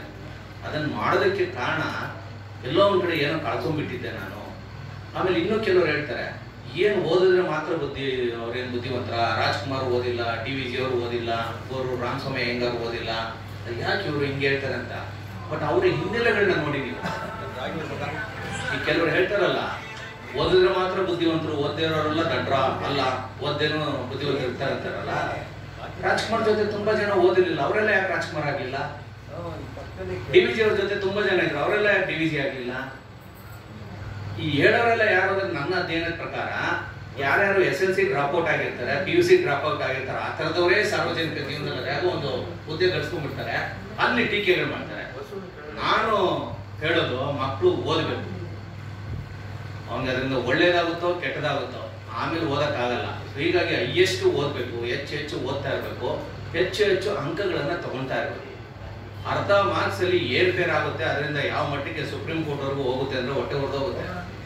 ನನ್ನ ಸ್ನೇಹಿತರೊಬ್ರು ನನ್ನ ಜೊತೆನೆ ಇತಿಹಾಸದ ಸಂಶೋಧನೆಯಲ್ಲಿ ತೊಡಗಿದ್ದಾರೆ, ಮೊನ್ನೆ ರಿಟೈರ್ಡ್ ಆದ್ರು. ಅವ್ರು ಹೇಳ್ತಾ ಇದ್ರು, ಸರ್ ಮುಂದಿನ ತಿಂಗಳಿಂದ ಬೇಜಾರಾಗುತ್ತೆ ಅಂತ. ಯಾಕೆ ಅಂದ್ರೆ ಇಡೀ ಬೆಂಗಳೂರು ಯೂನಿವರ್ಸಿಟಿಲಿ ನಾನೇ ಹೈಯೆಸ್ಟ್ ಸ್ಯಾಲರಿ ತಗೊಳ್ತಾ ಇದ್ದು 3.5 ಲಕ್ಷ UGC ಗ್ರಾಂಟ್, 3.5 ಲಕ್ಷ ತಿಂಗಳಿಗೆ, ವರ್ಷಕ್ಕಲ್ಲ. ನೀವು ಮುಂದಿನ ತಿಂಗಳಿಂದ ಅಷ್ಟು ದುಡ್ಡು ಬರಲ್ವಲ್ಲ ಅಂತಿದ್ರು. ಅವ್ರ ಜೊತೆ ಇನ್ನೊಬ್ಬ ಇದ್ದ, ಆ ಇಬ್ರು ಒಟ್ಟಿಗೆ ಆ ಸಂಸ್ಥೆಗೆ ಸೇರ್ಕೊಳ್ಳೋದಕ್ಕೆ ಇಂಟರ್ವ್ಯೂ ಹೋದವರು. ಅವನಿಗೆ 2 ಮಾರ್ಕ್ಸ್ ಕಡಿಮೆ ಇತ್ತು ಅಂತ ಈ ಹುದ್ದೆ ಸಿಕ್ಕಿರಲಿಲ್ಲ. ಅವನ ಪಾಪ ಯಾವುದೋ ಪ್ರೈವೇಟ್ ಇನ್ಸ್ಟಿಟ್ಯೂಟ್ ಅಲ್ಲಿ ಸೇರ್ಕೊಂಡ. ಅವನ ಸಂಬಳ ಎಷ್ಟು ಅಂದ್ರೆ 15,000 ರೂಪಾಯಿ ತಿಂಗಳಿಗೆ. 15,000 ಇಲ್ಲಿ 3.5 ಲಕ್ಷ ಇದೆ ತಿಂಗಳಿಗೆ. ಅಂದ್ರೆ 2 ಮಾರ್ಕ್ಸ್ ಒಬ್ಬ ಮನುಷ್ಯನ. ಇವತ್ತು ಅವನು ಕನಕ ಲೇಔಟ್ ಅಲ್ಲಿ ದೊಡ್ಡ ಬಂಗ್ಲೆ ಕಟ್ಕೊಂಡು ಮಂಡ್ಯದಲ್ಲಿ ಜಮೀನುಗಳು ತಗೊಂಡು ಶ್ರೀಮಂತನಾಗಿದ್ದಾನೆ, ಯಾಕಂದ್ರೆ ಒಳ್ಳೆ ದುಡ್ಡು ಬರುತ್ತಲ್ಲ. ಇವನ್ ಪಾಪ ಅವತ್ತಿಂದ ಇವತ್ತವರೆಗೂ ಸೈಕಲ್ ಹೊಡ್ಕೊಂಡೇ ಇದ್ದಾನೆ 2 ಮಾರ್ಕ್ಸ್ ಇಂದ. ನಾವು ನಮ್ಮ ಮಕ್ಕಳಿಗೆ ಈ ಘಟನೆಗಳನ್ನ ಹೇಳ್ತಾ ಹೋಗ್ಬೇಕು. 1 ಮಾರ್ಕ್ಸು ಮುಖ್ಯ, 2 ಮಾರ್ಕ್ಸು ಮುಖ್ಯ, ಓದೋ ಟೈಮಲ್ಲಿ ಓದನ್ನು ಮಾತ್ರ ನಿಲ್ಲಿಸ್ಬೇಡ ಅಂತ ಮಕ್ಕಳಿಗೆ ಹೇಳ್ತಾ ಹೋಗ್ಬೇಕು. ಕಡಿಮೆ ಮಾರ್ಕ್ಸ್ ತಗೊಂಡ್ಬಿಟ್ರೆ ನೀವು ಮಿನಿಸ್ಟರ್ ಆಗ್ತೀಯ ಅನ್ನೋದೆಲ್ಲ ಸುಳ್ಳು. ಅದೆಲ್ಲೋ ಯಾರೋ ಕೆಲವರು ಆಮೇಲೆ ಮಾಡಿದವರೆಲ್ಲ ಮಿನಿಸ್ಟರ್ ಆಗ್ತಾರೆ ವಿನ ನಮ್ಮಂಥವ್ರು ಯಾರು ಮಿನಿಸ್ಟರ್ ಆಗಲ್ಲ. ಆ ಕಾಲ ಹೊರಟೋಯ್ತು. ಸೊ ಹೀಗಾಗಿ ಮಾರ್ಕ್ಸ್ಗಳು ಮುಖ್ಯ. ಜೊತೆಗೆ ನಾನು ಇವತ್ತಿನ ಕಾರ್ಯಕ್ರಮದಲ್ಲಿ ಹೇಳಬೇಕು ಅಂದ್ರೆ ಸುನೀತಾ ಸುನೀಲ್ ಅವರು ಮೇಡಮ್, ಸಾಹಿತ್ಯ ಕ್ಷೇತ್ರವನ್ನು ನೀವು ಪ್ರವೇಶ ಮಾಡಿದ್ದೀರ. ಬಹಳ ದೊಡ್ಡ ಶ್ರೇಷ್ಠವಾದಂಥ ಪವಿತ್ರವಾದಂಥ ಕ್ಷೇತ್ರ. ಬಹುಶಃ ಇದನ್ನ ನೀವು ಹಿಡಿದುಬಿಟ್ರೆ ನೀವೇನೋ ಅಮೃತ ಪ್ರೀತಮ್ ಆಗ್ತಿರೋ, ಕಮಲಾ ಅಪ್ಪನ ಆಗ್ತಿರೋ, ಏನೋ ಒಂದು ಆಗ್ಬೋದು. ಇಲ್ಲಿ ಒಂದು ನನ್ನ ವೈಯಕ್ತಿಕ ಸಲಹೆ, ನಾಳೆನೆ ನೀವು ನಿಮ್ಮ ಯಜಮಾನರು ಕನ್ನಡ ಸಾಹಿತ್ಯ ಪರಿಷತ್ ಹೋಗಿ ಕನ್ನಡ ನಿಘಂಟು ಅಂತ 8 ಸಂಪುಟಗಳಿದ್ದಾವೆ. ಇದ್ರೆ ಓಕೆ. ಆ ಸಂಪುಟವನ್ನ ಕೆಲವರು ಮನೆಯಲ್ಲಿ ಅಲಂಕಾರಕ್ಕೆ ಇಟ್ಕೊಂಡ್ತೀವಿ. ಒಂದು ಪದಕ್ಕೆ 14 ಅರ್ಥಗಳಿರ್ತವೆ, 14 ಉಪಕಥೆಗಳಿರುತ್ತೆ, 14 ರೆಫರೆನ್ಸ್ ಕೊಟ್ಟಿರ್ತಾರೆ. ಸುಮ್ಮನೆ ಅದನ್ನ ಅಧ್ಯಯನ ಮಾಡಿ. ಒಂದೊಂದು ಸಂಪುಟನೂ 3,000 ಪುಟ 4,000 ಪುಟ ಇದೆ. ಸುಮ್ಮನೆ ಓದ್ತಾ ಇರಿ. ಎಷ್ಟು ಜ್ಞಾನ ವೃದ್ಧಿ ಆಗುತ್ತೆ ಅಂದ್ರೆ ಭಾಷಾ ಶುದ್ಧಿ, ಭಾಷಾ ಜ್ಞಾನ, ವಾಕ್ಯ ರಚನೆ, ವ್ಯಾಕರಣ, ಛಂದಸ್ಸು, ನಿಮ್ಗೆ ಏನೇನ್ ಬೇಕೋ ಎಲ್ಲವೂ ಸಿಕ್ಬಿಡುತ್ತೆ. ಆಮೇಲೆ ಟೈಮ್ ಪಾಸ್. ಮೊಬೈಲ್ ನೋಡಿ ಕಣ್ಣನ್ನ ಹಾಳು ಮಾಡೋದಕ್ಕಿಂತ ನಿಘಂಟನ್ನ ನೋಡಿ ಇಡೀ ನಮ್ಮ ವ್ಯಕ್ತಿತ್ವವನ್ನೇ ರೂಪಿಸ್ಕೋಬಹುದು. ನಾನು ಒಬ್ಬರೇ ಅದನ್ನ ಅಧ್ಯಯನ ಮಾಡೋದು. ಯಾತಕ್ಕೆ ನನ್ನ ಎಲ್ಲಾ ಟಿವಿಯವರು ನನ್ನನ್ನು ಕರೀತಾರೆ ಅಂದ್ರೆ ನಾನೇ ದೊಡ್ಡ ಇತಿಹಾಸ ತಜ್ಞ ಅಥವಾ ಇವ್ರಿಗೆಲ್ಲವೂ ಗೊತ್ತು ಅಂತ ಅಲ್ಲ. ಕೇಳಿದ ತಕ್ಷಣ ನಿಖರವಾದಂತ ಮಾಹಿತಿಗಳನ್ನ ಕೊಡ್ತೀನಿ. ಎಲ್ಲಿರುತ್ತೆ ನಿಖರವಾದ ಮಾಹಿತಿ ಅಂದ್ರೆ ಬಹುಶಃ ರಾಸು ಅವರು ನಮ್ಮನ್ನೇ ನೋಡಿರ್ತಾರೆ. ನಂತರ ಎಲ್ಲ ಎಪಿಗ್ರಫಿಯ ಕರ್ನಾಟಕ ಅಂತ EC ಅಂತ ಕರಿತೀವಿ. ಶಾಸನಗಳ ಸಂಪುಟ ಎಲ್ಲವೂ ಇದಾವೆ. ರಾತ್ರಿ 2 ಗಂಟೆ ಆದ್ರೂ ಓದ್ತಾ ಇರ್ತೀನಿ, ಅದನ್ನ ನೆನಪಿಗೆ ಗೊತ್ತೀನಿ. ಶಾಸನಗಳನ್ನ ಓದ್ತಾ 2,000 ವರ್ಷದ ಹಿಂದಕ್ಕೆ ಹೋಗ್ಬಿಡ್ತೀವಿ. ಎಲ್ಲ ವಿಚಾರಗಳನ್ನು ಅದನ್ನೇ ಮನನ ಮಾಡ್ತಾ ಇದ್ರೆ ಮನಸ್ಸಲ್ಲಿರುತ್ತೆ. ಸೊ ಕಾಶಿದು ಮೊನ್ನೆ 2 ಕನ್ನಡ ಶಾಸನ ಸಿಕ್ಕಿದೆ, ಏನ್ ಹೇಳ್ತೀರಾ? ಅದಾಗ ಒಬ್ಬೊಬ್ರು ಒಂದೊಂದು ವ್ಯಾಖ್ಯಾನ ಮಾಡೋದು. ತಕ್ಷಣ ನಾನು ಹೇಳಿದೆ ಅದನ್ನು ಕೊಟ್ಟಿರುವಂಥ ಪುಣ್ಯಾತ್ಮ ಯಾರು, ಅವನ ಉಲ್ಲೇಖ ಎಲ್ಲಿದೆ, ಆ ಸಂಕಣ್ಣ ಯಾರು, ಅವನು ಎಲ್ಲಿದ್ದಾನೆ, ದೊಡ್ಡಬಳ್ಳಾಪುರಕ್ಕೆ ಹೋಗಿ ಏನು ಸಂಬಂಧ, ದೊಡ್ಡಬಳ್ಳಾಪುರದ ಪಾಳ್ಯಗಾರರು ಯಾತಿ ಕಾಶಿ ಕೊಟ್ಟರು, ಎಲ್ಲವನ್ನ ಹೇಳಿದಾಗ ಟಿವಿಯವ್ರಿಗೂ ಒಂದು ಸಂತೋಷ ಆಯಿತು, ಸಾರ್ವಜನಿಕರಿಗೂ ಒಳ್ಳೆ ಇನ್ಫಾರ್ಮೇಶನ್ ಸಿಕ್ತು. ಹಾಗೆ ಮೈಸೂರು ದಸರಾ ವಿಚಾರ ಆಗ್ಬೋದು, ದಸರಾ ಬಗ್ಗೆ ಕೂತ್ಕೊಂಡಾಗ ನಾವು ದಸರಾ ಅಂದ್ರೆ ಇದುವರೆಗೂ ಬಹುಶಃ ನಮ್ಮ DD1 ಸೇರಿದಂತೆ ಆಕಾಶವಾಣಿನೂ ಸೇರಿದಂತೆ, ಆಮೇಲೆ ನಂದು ಇನ್ನೊಂದು ಮಾತಾಡ್ತಾ ಇರ್ತೀನಿ ಮಧ್ಯದಲ್ಲಿ ನನಗೆ ಮುಗಿಸಿ ಅಂತ ಎರಡು ಬಹಳ ಇದಾಗ್ಬಿಡುತ್ತೆ, ಅದೊಂದು ಹೇಳ್ಬಿಟ್ಟು ನಾನು ಮಾತು ಮುಗಿಸ್ಬಿಡ್ತೇನೆ. ನನ್ನನ್ನೇ ಯಾಕೆ ಕಳೆದ 12 ವರ್ಷಗಳಿಂದ ನಮ್ಮ ಪಬ್ಲಿಕ್ ಟಿವಿ ರಂಗಣ್ಣವ್ರು ಕರೀತಾರೆ ಅಂದ್ರೆ ಒಂದಿನ ಪೂರ್ತಿ ನಾನು ಕೈ ಕೊಟ್ಬಿಡ್ತಾರೆ. ಇಡೀ ಟಿವಿನ 500-600 ಕೋಟಿ ಇನ್ವೆಸ್ಟ್ ಮಾಡಿರ್ತಾರೆ, ಒಂದೊಂದು ನಿಮಿಷಕ್ಕೆ ಲಕ್ಷಾಂತರ ರೂಪಾಯಿ ಖರ್ಚಾಗುತ್ತೆ. ಅದು ತೊಗೊಂಡೋಗ್ಬಿಟ್ಟು ಯಾರೋ ಒಬ್ಬ ಗೌಡನಿಗೆ ತೊಗೊಂಡು ಕೊಟ್ಬಿಡ್ತಾರೆ ಅಂತ ಕೆಲವರು ಬೇಜಾರು ಮಾಡ್ತಿದ್ದಾರೆ. ಏನಕ್ಕೆ ಕೊಡ್ತಾರೆ ಅಂದ್ರೆ ನಾನು ಕೂತ್ಕೊಂಡು ಬರೀ ಕರ್ನಾಟಕದ ಇತಿಹಾಸ ಹೇಳಲ್ಲ, ಕರ್ನಾಟಕದ ಜೊತೆ ಸಂಬಂಧ ಹೊಂದಿರುವಂತ ಇತರ ಭಾಷಿಕರ ಇತಿಹಾಸ ಹೇಳ್ತೀನಿ. ಅಲ್ಲಿ ದಸರಾ ವಿಚಾರ ಪಬ್ಲಿಕ್ ಟಿವಿ ಬರುತ್ತೆ ಅಂದ್ರೆ ಆ ಟೈಮಲ್ಲಿ ಆ ದಿನ ವಿಜಯವಾಡದಲ್ಲಿ ಟಿವಿ ಆನ್ ಆಗುತ್ತೆ, ಕನ್ನಡ ಟಿವಿ, ಹೈದರಾಬಾದಲ್ಲಿ ಆಗುತ್ತೆ, ಮಧುರೈನಲ್ಲಿ ಆಗುತ್ತೆ, ತ್ರಿವೇಂದ್ರಮಲ್ಲಿ ಆಗುತ್ತೆ. ಏನಕ್ಕಾಗುತ್ತೆ ಅಂದ್ರೆ ಮೈಸೂರು ಮಹಾರಾಜರ ಆಸ್ಥಾನದಲ್ಲಿ ಇದ್ದಿರಲ್ಲ ದೊಡ್ಡ ದೊಡ್ಡ ಅತಿರಥ ಮಹಾರಥ ಪಂಡಿತರುಗಳು, ಸಾಹಿತಿಗಳು, ಸಂಗೀತಗಾರರು, ಅವರ ವಂಶಸ್ಥರೆಲ್ಲ ಅಲ್ಲಿದ್ದಾರೆ. ಅಮೆರಿಕಾದಲ್ಲಿ ಇರ್ಬೋದು, ಇಂಗ್ಲೆಂಡಲ್ಲಿ ಇರ್ಬೋದು, ಎಲ್ಲ ದೊಡ್ಡ ದೊಡ್ಡ ಉನ್ನತ ಸ್ಥಾನದಲ್ಲಿದ್ರು, ಮಕ್ಕಳೆಲ್ಲ ಚೆನ್ನಾಗಿ ಓದಿದ್ರು, ಎಲ್ಲ ಹೋಗಿ ಸೆಟ್ಲ್ ಆಗಿದಾರಲ್ಲ. ಅವ್ರಗಳಿಗೆ ಒಂದು ಆಸೆ ಏನಂದ್ರೆ ನಮ್ಮ ತಾತನ ವಿಷಯ ಕನ್ನಡ ಚಾನೆಲ್ ಅಲ್ಲಿ ಬರುತ್ತೆ, ನೋಡ್ಬೇಕು. ಹೀಗಾಗಿ ಅಲ್ಲೆಲ್ಲ ಆನ್ ಮಾಡ್ತಾರೆ. ಅಲ್ಲೆಲ್ಲ ಟಿವಿ ಆನ್ ಆಯ್ತು ಅಂದ್ರೆ ಇಲ್ಲಿ TRP ಜಾಸ್ತಿ ಹೋಗುತ್ತೆ. ಇದು ವ್ಯಾವಹಾರಿಕವಾಗಿ ಮತ್ತು ನಮ್ಮ ಕನ್ನಡವನ್ನ ಎಲ್ಲ ಕಡೆ ತಗೊಂಡೋಗೋ ದೃಷ್ಟಿಯಿಂದ ಬಹಳ ಶ್ರೇಷ್ಠವಾದಂತ ಕಾರ್ಯ. ಇದು ಎಲ್ಲಿಂದ ಸಾಧ್ಯ ಆಗುತ್ತೆ ಅಂದ್ರೆ ನಿರಂತರವಾದಂತ ಅಧ್ಯಯನ. ಒಂದು ಕನ್ನಡ ನಿಘಂಟು ಅಥವಾ ಕನ್ನಡ ಸಾಹಿತ್ಯಗಳನ್ನು ಓದ್ತಾ ಇರಿ. ಮೊದಲು ಭಾಷೆಯ ಬಗ್ಗೆ ಹೆಚ್ಚು ಒತ್ತು ಕೊಡಬೇಕು. ನೀವು ಸೊಗಸಾಗಿ ಬರ್ತಿದ್ರೆ ಕೆಲವಂತೂ ನಿಜವಾಗಿ ನನಗೆ ಅನ್ನಿಸ್ತು. ಯಾಕೆಂದ್ರೆ ಹೆಸರು ಕೊಟ್ಟಾಗ ಅವಾಗಲೇ ನಾನು ಅನ್ಕೊಂಡೆ ಇದು ಸಂಗೀತದ ಮಟ್ಟಗಳನ್ನ ಹಾಕೊಂಡೇ ಇವರು ಬರ್ತಿದ್ದಾರೆ ಅಂತ. ಬಹಳ ಸೊಗಸಾಗಿದೆ. ಆಮೇಲೆ ಇನ್ನೊಂದು ಚೂರು ಬಾರವಿನೂ ಓದ್ಕೊಳ್ಳಿ, ಸಂಸ್ಕೃತದ ಕವಿ ಕಾಳಿದಾಸನ ಒಂದು ಚೂರು ಅಧ್ಯಯನ ಮಾಡ್ಕೊಳ್ಳಿ, ಅಶ್ವಘೋಷನ ಅಧ್ಯಯನ ಮಾಡ್ಕೊಳ್ಳಿ. ಒಂದು 3-4 ಜನ ನಮಗೆ ಬೇಕಾಗಿರೋ ಸಾಹಿತ್ಯವನ್ನು ಅವ್ರು ರಚನೆ ಮಾಡಿದ್ದಾರೆ, ಅವ್ರಿಗೆ ಬೇಕಾಗಿರೋ ಸಾಹಿತ್ಯ ಅವ್ರು ರಚನೆ ಮಾಡಿಲ್ಲ. ಬರ್ಬೇಕಂತ ಕೆಳಗಡೆ ಅದೇ ನಾವು ಚರ್ಚೆ ಮಾಡ್ತಿದ್ದೀವಿ. ನಮ್ಮ ಕನ್ನಡ ಸಾಹಿತ್ಯಗಳು ಏನ್ ಮಾಡ್ತಾರೆ ಅಂದ್ರೆ ಅವರ ಲೆವೆಲ್ಗೆ ಅವರು ಬರೀತಾರೆ ವಿನ ಓದುಗನ ಲೆವೆಲ್ ಇಳಿದು ಬರೆಯಲ್ಲ. ನಾನು ಯೂನಿವರ್ಸಿಟಿ ಮಕ್ಕಳು ಪಾಠ ಮಾಡಬಲ್ಲೆ, 1ನೇ ಕ್ಲಾಸ್ 2ನೇ ಕ್ಲಾಸ್ ಮಕ್ಕಳು ನಾನು ಕೈಲಿ ಮಾಡೋಕ್ಕಾಗಲ್ಲ. ಅದಕ್ಕೆ TCH ಮಾಡ್ಕೊಂಡ್ರು ಟೀಚರೇ ಸಾಕು, ಅವ್ರಿಗೆ ಗೊತ್ತಿರುತ್ತೆ. ನಾನು ಹೋದ್ರೆ ಆ ಮಕ್ಳಿಗೆ ಬೋರ್ ಆಗ್ಬಿಡುತ್ತೆ. ಹಾಗೆ ನಮ್ಮ ಕನ್ನಡ ಸಾಹಿತ್ಯಗಳು ಜಾಸ್ತಿ ಓದ್ಕೊಂಡಿರ್ತಾರೆ, ನಾನು ಹೆಸರು ಹೇಳಕ್ ಹೋಗಲ್ಲ, ಅವ್ರ ಲೆವೆಲಲ್ಲಿ ಬರೀತಾರೆ. ಬರ್ಕೊಡ ನಾನು ಬರ್ದಿದ್ದೀನಿ ನೀವು ಓದು ಅಂತ ನಮ್ಗೇನು ಅರ್ಥವಾಗಲ್ಲ. ನಾನು ಇದನ್ನು ಮ್ಯಾಥಮೆಟಿಕ್ಸ್ ಕೊಟ್ಟರೆ ನನ್ಗೆ ಏನು ಗೊತ್ತಾಗುತ್ತೆ, ಬೆಬೆ ಅಂತ ಹೇಳ್ಬೇಕಾಗುತ್ತೆ. ಅಥವಾ ಅದೇ ಸೈನ್ಸ್ ಸ್ಟೂಡೆಂಟ್ ಹತ್ರ ಹೋಗ್ಬಿಟ್ಟು ಸೆಕೆಂಡ್ ಮೈಸೂರು ವಾರ ಯಾವಾಗ ಹೇಳೋ ಅವನೇನು ಹೇಳ್ತಾನೆ, ಬೆಬೆ ಅಂತಾನೆ. ಫಾರ್ಮುಲಾ ಕೇಳಿದ್ರು ಅವ್ರು ಹೇಳ್ಕೊಂಡ್ರು. CNR Rao world level science ಬಗ್ಗೆ ಮಾತಾಡಿ ಅಂದ್ರೆ ಗಂಟೆಗಟ್ಟಲೆ ಅಥಾರಿಟೇಟಿವ್ ಆಗಿ ಮಾತಾಡ್ತಾರೆ. ಆ ಮಾತಾಡೋ ಒಂದು ಭಾಷಣನೇ ನಾವು ಥೀಸಿಸ್ ಆಗಿ ಸಬ್ಮಿಟ್ ಮಾಡಿದ್ರೆ 2 PhD ತಗೊಂಡ್ಬಿಡ್ಬೋದು. ಖಂಡಿತವಾಗಿಯೂ ಅಷ್ಟು ಮೆಟೀರಿಯಲ್ ಇರುತ್ತೆ, ಅದು ಅವ್ರ ಕ್ಷೇತ್ರ.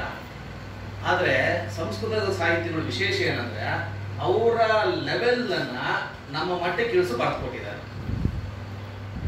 ಇವತ್ತಿಗೂ ಕೂಡ ಹೆಣ್ಣು ಮಕ್ಕಳು ಗಂಡನ ಮನೆಗೆ ಹೋಗ್ಬೇಕಾದ್ರೆ ಕಾಳಿದಾಸನ ಅಭಿಜ್ಞಾನ ಶಾಕುಂತಳದಲ್ಲಿ ಕಣ್ವ ಋಷಿಗಳು ಶಕುಂತಳೆಗೆ ಹೇಳ್ತಾರಲ್ಲ ಕಿವಿ ಮಾತು, ಅದನ್ನ AR ಕೃಷ್ಣಶಾಸ್ತ್ರಿಗಳು ಬಹಳ ಸೊಗಸಾಗಿ ನಿರೂಪಣೆ ಮಾಡಿದ್ದಾರೆ. ಅದೊಂದು ಪದ್ಯ ಓದಿಸ್ಬಿಟ್ರೆ ಸಾಕು, ಗಂಡನ ಮನೇಲಿ ಹೆಣ್ಣು ಮಗು ಹೇಗಿರ್ಬೇಕು ಅನ್ನೋದು ಗೊತ್ತಾಗುತ್ತೆ.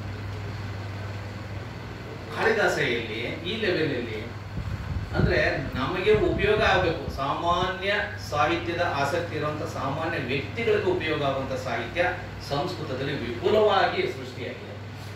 ಸೊ ಅದನ್ನ ಪ್ರತಿಯೊಬ್ಬರು ಕೂಡ ಓದ್ಬೇಕು. ಆದ್ರೆ ಇತ್ತೀಚಿನ ದಿನಗಳಲ್ಲಿ ಏನಾಗುತ್ತೆ, ಅದೊಂದು ಮಡಿವಂತಿಕೆ, ಮಡಿ ಭಾಷೆ, ಅದು ಬ್ರಾಹ್ಮಣರ ಭಾಷೆ, ಹಿಂಗೆಲ್ಲ ವ್ಯಾಖ್ಯಾನ ಮಾಡ್ಬಿಟ್ಟು ಅದನ್ನ ಸ್ವಲ್ಪ ದೂರ ಇಟ್ಟಿದ್ದಾರೆ. ನೀವು ಒಳ್ಳೆ ತರಕಾರಿ ಬೇಕು ಅಂದ್ರೆ ಗಾಂಧಿ ಬಜಾರ್ಗೆ ಬರಬೇಕು. ಅದು ಬೆಳಗ್ಗೆ ನೀವು ಮಾರ್ಕೆಟ್ ಹೋಗಿ ಅವರೆಕಾಯಿ ಬರುತ್ತೆ, 3 ವೆರೈಟಿ ಬರುತ್ತೆ. ಇಲ್ಲಿಂದ ಮಾಗಡಿಯಿಂದ A grade, B grade, C grade ಅಂತ. A grade Sadashivanagar, costly, no bargain, ಏನು ರೇಟ್ ಹೇಳ್ತೀವಿ ಆ ರೇಟ್ ಅವ್ರು ಕೊಡ್ಕೊಂತಾರೆ. B ಗ್ರೇಡ್ ಗಾಂಧಿ ಬಜಾರ್, ಚೂರ್ ಬಾರ್ಗೇನು, 1 kg ಅವರೆಕಾಯಿ ತಗೊಂಡ್ರೆ ನಿಮ್ಗೆ 600 ರಿಂದ 650 ಗ್ರಾಮ್ ಬೆಳೆ ಸಿಗುತ್ತೆ, ಬೆಲೆನೂ ಹಾಗೆ ಇರುತ್ತೆ.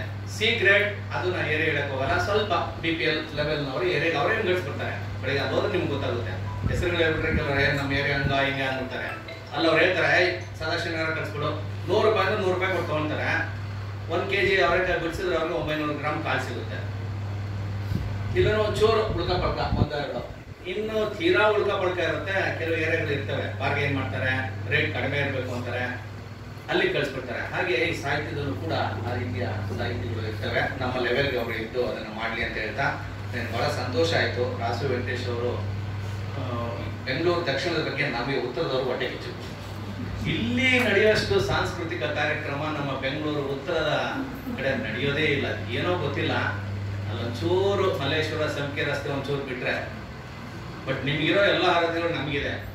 ನಿಮ್ಗೆ ಇದಿದ್ರೆ ಯಾವುದು ವಿದ್ಯಾರ್ಥಿ ಭವನ ಇದ್ರೆ ನಮ್ಗೆ CTR ಇದೆ, ನಿಮ್ಗೆ ಸಡ್ಡೋಡಿ ಅಂತದ್ದೆ. ನಾನು ಅದನ್ನು ಕಂಪೇರ್ ಮಾಡಿದ್ದೀನಿ, ಬೆಂಗಳೂರು ನಾರ್ತು ಮತ್ತೆ ಸೌತು ಮತ್ತು ನಾರ್ತು ಅಂತ. ನಮ್ಮಲ್ಲಿ ಭಾರತ ರತ್ನ ನೊಬೆಲ್ ಪ್ರಶಸ್ತಿ ಪಡೆದಿರೋರು ಇದ್ದಾರೆ, CV ರಾಮನ್, CNR ರಾವ್. ನಿಮ್ಮಲ್ಲಿ ಯಾರು ಇಲ್ಲ ಅಂತೀವಿ ವಾದ ಕೂತಾಗ. ಹಾಗೆ ಎಲ್ಲಾ ಕ್ಷೇತ್ರದಲ್ಲೂ ಕಂಪೇರ್ ಮಾಡಿದ್ದೀನಿ. ನಿಮ್ಮಲ್ಲಿ ಕವಿ ಗಂಗಾಧರೇಶ್ವರ ಅಂದ್ರೆ ನಮಗೆ ಕಾಡು ಮಲ್ಲೇಶ್ವರ, ನಿಮ್ಮಲ್ಲಿ ಒಂದು ಗುಟ್ಟಹಳ್ಳಿ ಅಂದ್ರೆ ನಮ್ಮಲ್ಲಿ ಒಂದು ಗುಟ್ಟಹಳ್ಳಿ, ನಿಮ್ಮಲ್ಲಿ ಒಂದು ಬ್ಯಾಟರಾಯನಪುರ ಅಂದ್ರೆ ನಮ್ಮಲ್ಲಿ ಒಂದು ಬ್ಯಾಟರಾಯನಪುರ. ಎಷ್ಟು ಕಂಪೇರ್ ಮಾಡಿದ್ದೇನೆ ಅಂದ್ರೆ, ಒಂದು ಕೆರೆ ಎಲ್ಲಿಗೆ ವಿಧಾನಸೌಧ ಮಧ್ಯದಲ್ಲಿ ಕೆರೆ ಹಾಕೊಂಡ್ಬಿಟ್ರೆ ಬೆಂಗಳೂರು ದಕ್ಷಿಣ, ಬೆಂಗಳೂರು ಉತ್ತರ, ಒಂದು 150 ಲಿಸ್ಟ್ ಮಾಡಿದ್ದೀನಿ. ನಿಮ್ಗೆ TR ಮಿಲ್ ಅಂದ್ರೆ ನಮಗೆ ಬಿನ್ನಿ ಮಿಲ್ಲು, ರಾಜಾ ಮಿಲ್ಲು. ನಿಮಗೆ ನಮಗೆ ಯಶವಂತಪುರ ಅಂತ ಹೇಳಿದ್ರೆ ನಿಮ್ಗೆ ಯಾವುದೋ ಒಂದು ಬರುತ್ತೆ ತರಕಾರಿ ಮಾರ್ಕೆಟ್. ನಿಮಗೆ ಗಾಂಧಿ ಬಜಾರ್ ಅಂದ್ರೆ ನಮಗೆ ಸಂಖ್ಯೆ ರಸ್ತೆ. ಇಲ್ಲಿ ಏನ್ ಸಿಗುತ್ತೆ ಅದೆಲ್ಲ ಅಲ್ಲಿ ಸಿಗುತ್ತೆ ಅಂದ್ರೆ ಹಳೆ ಮಡ್ಚಿಟ್ಟಾಗೆ. ಹೀಗಾಗಿ ಆದ್ರೆ ಸಾಂಸ್ಕೃತಿಕವಾಗಿ ನಾವು ನಿಮ್ಗೆ ಸೆಟ್ ಹೊಡಿಯಕ್ಕಾಗ್ತಾ ಇಲ್ಲ. ಕಡಲೆಕಾಯಿ ಪರ್ಸೆ ಇರ್ಬೋದು, ಕರಗಂದು ನಿಮ್ಗೆ ಸೆಟ್ ಬರ್ತದೆ ಲೈನ್ ಅಲ್ಲಿ. ಸೊ ಅಲ್ಲ, ಈಗ ನಿಮ್ಮ ಇವರು ನೋಟ್ ಕಾಪಿ ಮಾಡಿದ್ವಿ, ಕಾಪಿ ಮಾಡಿದ್ದೇನೋ ಹೆಚ್ಚಿಗೆ ದಿನ ಉಳಿಯಲ್ಲ. ಸೊ ಹೀಗಾಗಿ ಸಾಂಸ್ಕೃತಿಕವಾಗಿ ಬೆಂಗಳೂರು ದಕ್ಷಿಣ ಇದೆಯಲ್ಲ, ಬಹುಶಃ ಆ ಪರಂಪರೆಯನ್ನ ರಾಸು ಅವರು ಮಾತಿನ ಮನೆಯ ಮೂಲಕ ಮುಂದುವರಿಸ್ತಾ ಇದ್ದಾರೆ. ರಾಮೋತ್ಸವನು ನಿಮಗೆ ಬಂದಿರುತ್ತೆ, ಕೋಟೆ ರಾಮೋತ್ಸವ ಎಂದು ಹೇಳಿದ್ರು ಪ್ರತಿಯೊಂದು ನಿಮ್ಮನ್ನು ನೋಡಿ ನಾವು ನಮ್ಮ ಮಲ್ಲೇಶ್ವರದಲ್ಲೂ ಕಾಪಿ ಮಾಡಿದ್ರು. ಅದ್ರ ಅದೇನೋ ಗಾದೆ ಹೇಳ್ತಾರಲ್ಲ, ಮಂಗನ್ ನೋಡಿ ಅದೇನೋ ಇನ್ನೇನೋ ಮಾಡಿದ್ರು ಅಂತ. ಅದು ಇವತ್ತಿನವರೆಗೂ ಕ್ಲಿಕ್ ಆಗ್ತಾ ಇಲ್ಲ. ಅವ್ರಿಗೆ ಏನೇನೋ ಮಾಡ್ತಿದಾರೆ ಪಾಪ, ಇದಕ್ಕೆ ಸೆಟ್ ಹೊಡಿಯಕ್ಕೆ ಆಗ್ತಾ ಇಲ್ಲ. ಸೊ ಹೀಗೆ ಸಾಂಸ್ಕೃತಿಕವಾಗಿ ಈ ಪ್ರದೇಶ ಬಹಳ ಬಲಿಷ್ಠವಾಗಿದೆ, ಗಟ್ಟಿಯಾಗಿದೆ, ಮಾದರಿಯಾಗಿದೆ. ಆಮೇಲೆ ಅವಿಚ್ಛಿನ್ನ ಪರಂಪರೆ ಎಲ್ಲೂ ಬ್ರೇಕ್ ಆಗಿಲ್ಲ. ಕೆಂಪೇಗೌಡರ ಕಾಲದಲ್ಲಿ ಹೇಗೆ ಇದು ರೂಪುಗೊಳ್ತೋ ಇವತ್ತಿನವರೆಗೂ ಹಾಗೇ ಬರ್ತಾ ಇದೆ. ನಾವು ಸ್ವಲ್ಪ ಬೆಂಗಳೂರು ನಾರ್ತ್, ನೀವು ನಮ್ಮ ನಾರ್ತಿಗೆ ಬಂದಿರ, ಇನ್ನು ಮುಂದೆ ನಾವು ಅಲ್ಲಿ ಸೇರಿ ಏನೋ ಮಾಡಬೇಕು. ನಾನು ಡಾಕ್ಟರ್ ಸತ್ಯಪ್ರಕಾಶ್ ಅಂತ ನಮ್ಮ ಸ್ನೇಹಿತರು ಅವ್ರು ಹೇಳ್ತಾ ಇರ್ತೀನಿ, ವಿದ್ಯಾವರ್ಗ ಪ್ರಿನ್ಸಿಪಾಲ್, ನಾವೇನಾದ್ರೂ ಮಾಡೋಣ ಸರ್, ಇಲ್ಲಿ ಒಂದಷ್ಟು ಕಲಾವಿದರನ್ನು ಕಲಿಸೋಣ, ಸಾಂಸ್ಕೃತಿಕವಾಗಿ ಏನಾದರೂ ಮಾಡೋಣ. ಬರೇ ಈ ರಾಜಕಾರಣಿಗಳು ಅವ್ರಿವ್ರು ಅವಳೇ ಜಾಸ್ತಿ ಆಗ್ಬಿಟ್ಟಿದೆ ಬೆಂಗಳೂರು ನಾರ್ಕಲ್ಲಿ ಅಂತ ಹೇಳ್ತಾ ಇದ್ದೀನಿ. ಪಾಪ ಅವ್ರಿಗೂ ಟೈಮ್ ಸಿಗ್ತಾ ಇಲ್ಲ, ನನಗೂ ಟೈಮ್ ಸಿಗ್ತಿಲ್ಲ. ಸಾಧ್ಯವಾದಷ್ಟು ಅವ್ರು ಇಟ್ಕೊಂಡು ನಿಮ್ಮ ಸಹಾಯ ತಗೊಂಡು ಅಲ್ಲಿ ಒಂದು ಕಾರ್ಯಕ್ರಮವನ್ನು ಮಾಡೋದಕ್ಕೆ ಟ್ರೈ ಮಾಡ್ತೀವಿ ಅಂತ ಹೇಳ್ತಾ, ಮಾತಿನ ಮನೆಗೆ ಕರೆಸಿ ಒಂದೆರಡು ಮಾತುಗಳನ್ನು ಆಡೋದಕ್ಕೆ ಅವಕಾಶ ಮಾಡಿಕೊಟ್ಟ ಗೆಳೆಯರಾದಂಥ ರಾಸು ಅವರಿಗೆ ಮತ್ತು ಈ ನೆಪದಲ್ಲಿ ನಮ್ಮನ್ನು ಸೇರೋದಕ್ಕೆ ಕಾರಣಕರ್ತರಾದಂಥ ಶ್ರೀಮತಿ ಸುನೀತಾ ಸುನಿಲ್ ಅವರಿಗೆ ನಮಸ್ಕಾರಗಳನ್ನು ತಿಳಿಸ್ತಾ, ಈಗ ನೀವು ಈ ಬುಕ್ ಬಗ್ಗೆ ಏನು ವ್ಯಾಖ್ಯಾನ ಮಾಡ್ತೀರಾ ಬಹಳ ಕುತೂಹಲದಿಂದ ನೋಡ್ತೀವಿ.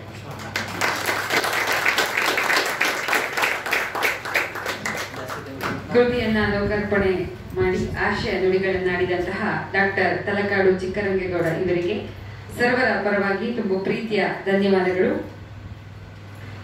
ಈ ದಿನ ಈ ಕೃತಿಯ ಕುರಿತಂತೆ ಪರಿಚಯವನ್ನ ಮಾಡಿಕೊಳ್ಳಲು ನಮ್ಮೊಂದಿಗೆ ಡಾಕ್ಟರ್ ವಿಜಯಲಕ್ಷ್ಮಿ ಸತ್ಯಮೂರ್ತಿ ಅವರಿದ್ದಾರೆ. ಇವರು ಮೂಲತಃ ಬೆಂಗಳೂರಿನವರು. ತಡವಾಗಿ ಬರವಣಿಗೆಯನ್ನ ಆರಂಭಿಸಿದರೂ ಸಹ ಸಾಹಿತ್ಯ ಕ್ಷೇತ್ರದಲ್ಲಿ ತನ್ನದೇ ಆದ ಹೆಜ್ಜೆ ಗುರುತುಗಳನ್ನು ಮೂಡಿಸಿದ್ದಾರೆ. ಉತ್ತಮ ಸಂಘಟಕಿ, ಋತುಸೌರಭ ಎಂಬ ಸಾಹಿತ್ಯ, ಸಾಂಸ್ಕೃತಿಕ ಹಾಗೂ ಸಾಮಾಜಿಕ ಸಂಸ್ಥೆಯನ್ನ ಮುನ್ನಡೆಸಿಕೊಂಡು ಬರ್ತಾ ಇದ್ದಾರೆ. ಸದ್ಯ ಇವರು ಬೆಂಗಳೂರು ನಗರ ಜಿಲ್ಲಾ ಕನ್ನಡ ಸಾಹಿತ್ಯ ಪರಿಷತ್ತಿನ ಮಹಿಳಾ ಸಾಹಿತಿ ಪ್ರತಿನಿಧಿಯೂ ಆಗಿದ್ದಾರೆ.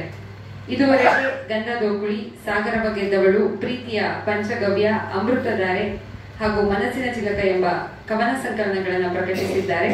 ನವಮಿ, ಪಂಚಮಿ ಹಾಗೂ ಪಾರಿಜಾತದ ನೆರಳು ಇವರ ಪ್ರಕಟಿತ ಕಥಾ ಸಂಕಲನಗಳು.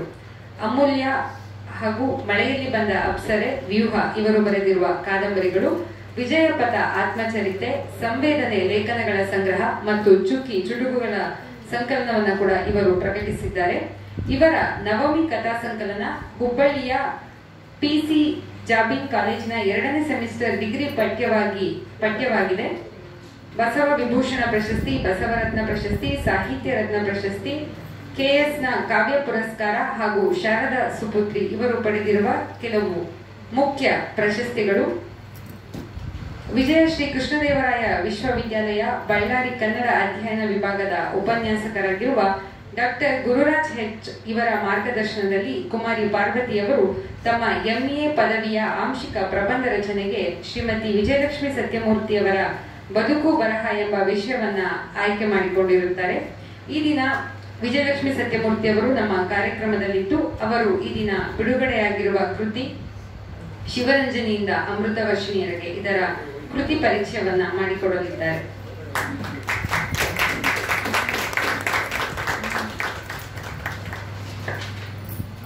ಎಲ್ಲರಿಗೂ ಶುಭ ಸಂಜೆಯ ನಮಸ್ಕಾರಗಳು.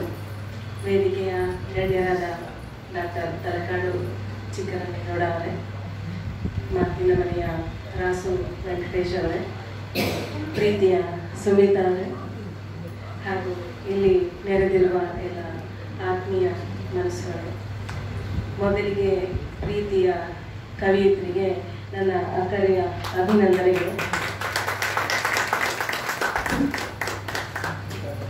ಆತ್ಮೀಯತೆ ಅನ್ನೋದು ಹಲವಾರು ವರ್ಷಗಳ ಪರಿಚಯ ಅಥವಾ ಸ್ನೇಹದಿಂದ ಮಾತ್ರ ಹುಟ್ಟುವಂಥದ್ದಲ್ಲ.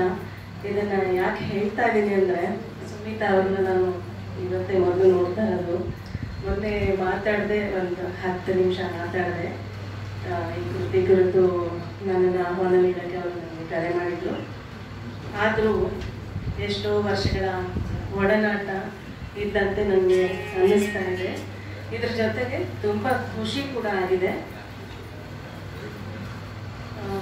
ಎಷ್ಟೋ ಜನ ಹೆಣ್ಮಕ್ಳು ಒಂದು ಹಂತ ದಾಟಿದ ನಂತರ, ಅಂದರೆ ಒಂದು 50 ಆಸುಪಾಸು, ಈ ಒಂದು ಹಂತದಲ್ಲಿ ನಮಗೆ ಜೀವನನೇ ಬೇಡಪ್ಪ, ನಮ್ಮ ಜಿಗುಪ್ಸೆ ಬಂದ್ಬಿಟ್ಟಿದೆ, ಈ ಥರ ಎಲ್ಲ ವರ್ತಿಸೋದನ್ನು ನಾವು ಸುಮಾರು ಕಡೆ ನೋಡೇ ಇರ್ತೀವಿ, ಕೇಳಿರ್ತೀವಿ.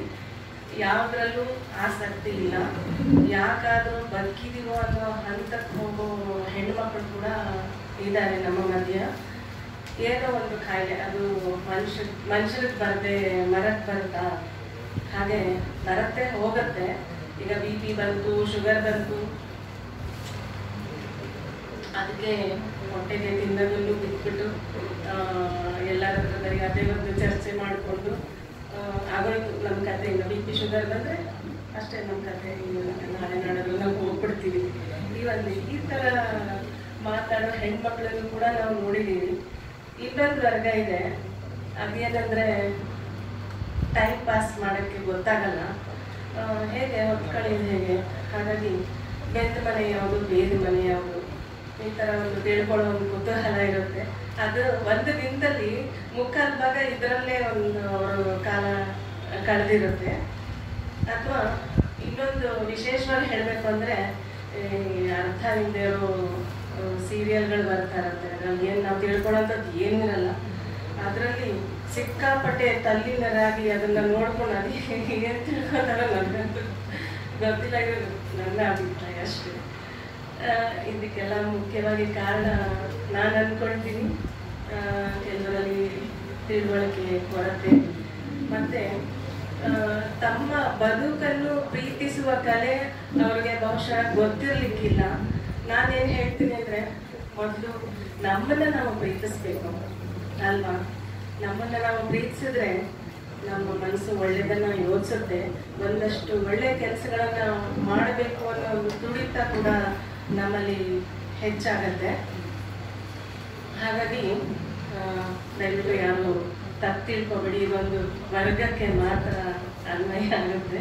ಈ ನಿಟ್ಟಿನಲ್ಲಿ ಹೇಳೋದಾದರೆ, ಸುಮಿತಾ ಅವರು ವಿಭಿನ್ನವಾಗಿ ಕಾಣ್ತಾರೆ. ತಮ್ಮ ಬಿಡುವಿನ ವೇಳೆಯಲ್ಲಿ ತಮ್ಮ ಭಾವನೆಗಳಿಗೆ ಅಕ್ಷರ ರೂಪವನ್ನು ಕೊಟ್ಟು ಒಂದು ವಿಶೇಷವಾದ ಶೀರ್ಷಿಕೆ ಶಿವರಂಜನಿಯಿಂದ ಅಮೃತವರ್ಷಿಣಿಯೆಡೆಗೆ ಕವನ ಸಂಕಲನ ಇವತ್ತು ಕನ್ನಡ ಕಾವ್ಯಲೋಕಕ್ಕೆ ಅವರು ಅರ್ಪಣೆ ಮಾಡಿದ್ದಾರೆ. ಇದು ನಿಜಕ್ಕೂ ಹೆಮ್ಮೆಯ ಸಂಗತಿ ಹಾಗೂ ಸ್ವಾಗತಾರ್ಹ ಕೂಡ. ಈ ಒಂದು ಸಂಕಲನವನ್ನು ಹೊರತರಲು ಆತ್ಮೀಯ ಗೆಳೆಯ ರಾಸು ವೆಂಕಟೇಶ್ ಮತ್ತು ಅವರ ಅಕ್ಕ ಸುಮಿತಾ ಅವರ ಅಕ್ಕ, ಇವರ ಇಬ್ಬರು ಕೂಡ ಮುಖ್ಯ ಕಾರಣ ಅಂತ ಸುಮಿತಾ ಅವರು ಬಹಳ ಪ್ರೀತಿಯಿಂದ ನನ್ನ ಹತ್ರ ಹೇಳಿಕೊಂಡ್ರು. ಅವರಿಗೂ ಕೂಡ ನನ್ನ ಪ್ರೀತಿಯ ಅಭಿನಂದನೆಗಳು, ಜೊತೆಗೆ ಧನ್ಯವಾದಗಳು ಕೂಡ ನಿಮ್ಮ ಪ್ರೋತ್ಸಾಹಕ್ಕೆ. ಇನ್ನು ನಾನು ಈ ಕೃತಿ ಬಗ್ಗೆ ಹೇಳೋದಾದರೆ, ಇದು ಖಂಡಿತ ವಿಮರ್ಶೆ ಅಲ್ಲ. ನನಗೆ ಇದು ಒಂದಷ್ಟು ಕವಿತೆಗಳನ್ನು ಮಾತ್ರ ನನಗೆ ಓದಕ್ಕೆ ಸಾಧ್ಯ ಆಯಿತು. ತಡ ಆಗಿದ್ದರಿಂದ ಸ್ವಲ್ಪ ಪ್ರಿಂಟಿಗೆ ಬೇರೆ ಹೋಗಬೇಕಾಗಿದ್ದರಿಂದ ನಾನೊಂದು ಕೆಲವಷ್ಟು ಕವಿತೆಗಳನ್ನು ಮಾತ್ರ ನಾನು ಓದೋಕ್ಕಾಗಿದೆ. ಇದು ವಿಮರ್ಶೆ ಅಲ್ಲ, ನನ್ನ ಅನಿಸಿಕೆ ಮಾತ್ರ.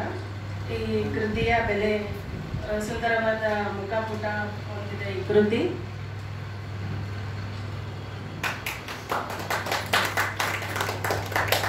ಕೃತಿಯ ಬೆಲೆ 75 ರೂಪಾಯಿ, ಪುಟಗಳು 80.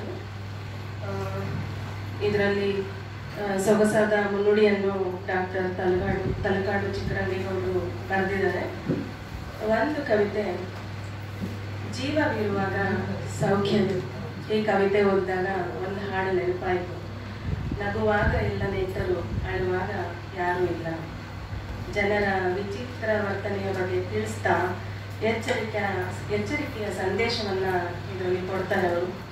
ಇದೊಂದು ಪುಟ್ಟ ಬದುಕು, ಅದರಲ್ಲೂ ಮಾನವ ಜನ್ಮ ಬಹಳ ದೊಡ್ಡದು.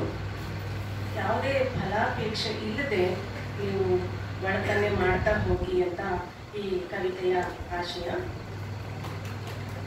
ಇನ್ನೊಂದು ಕವಿತೆ ಕುಲ. ಜ್ಯೋತಿ ಯಾವ ಜಾತಿಯಮ್ಮ ಜಗದೀಶ್ವರಿ. ಇದರಲ್ಲಿ ಜಾತಿ ಯಾವುದಾದ್ರೆ ನಮ್ಮೆಲ್ಲರ ಮೈಯಲ್ಲಿ ಹರಿತಾ ಇರೋದು ರಕ್ತದ ಬಣ್ಣ ಕೆಂಪೆ ಅಲ್ವೇ. ಹಾಗೆ ಈಗಿನ ರಾಜಕೀಯದ ಕುರಿತು ಬೇಸರದ ಭಾವನೆ ವ್ಯಕ್ತಪಡಿಸ್ತಾರೆ. ಬಾರ್ಬರಿಸಂ ಸಮಾಜದ ಹಾಗೂ ಬದುಕಿನ ಓರೆಕೋರೆಗಳನ್ನು ಅರಗಿಣಿಯ ಉದಾಹರಣೆಯೊಂದಿಗೆ ಬಹಳ ಬೇಸರ, ದುಃಖ ಹಾಗೂ ಅಸಹನೆಯಿಂದ ಬರೆದ ಸಾಲುಗಳನ್ನು ಇಲ್ಲಿ ಕಾಣಬಹುದು. ನನ್ನಮ್ಮ, ಅಮ್ಮನಿಗೆ ಮಿಗಿಲಾದ ಶಬ್ದ ಬೇರೆ ಯಾವುದಿದೆ ಜಗತ್ತಿನಲ್ಲಿ.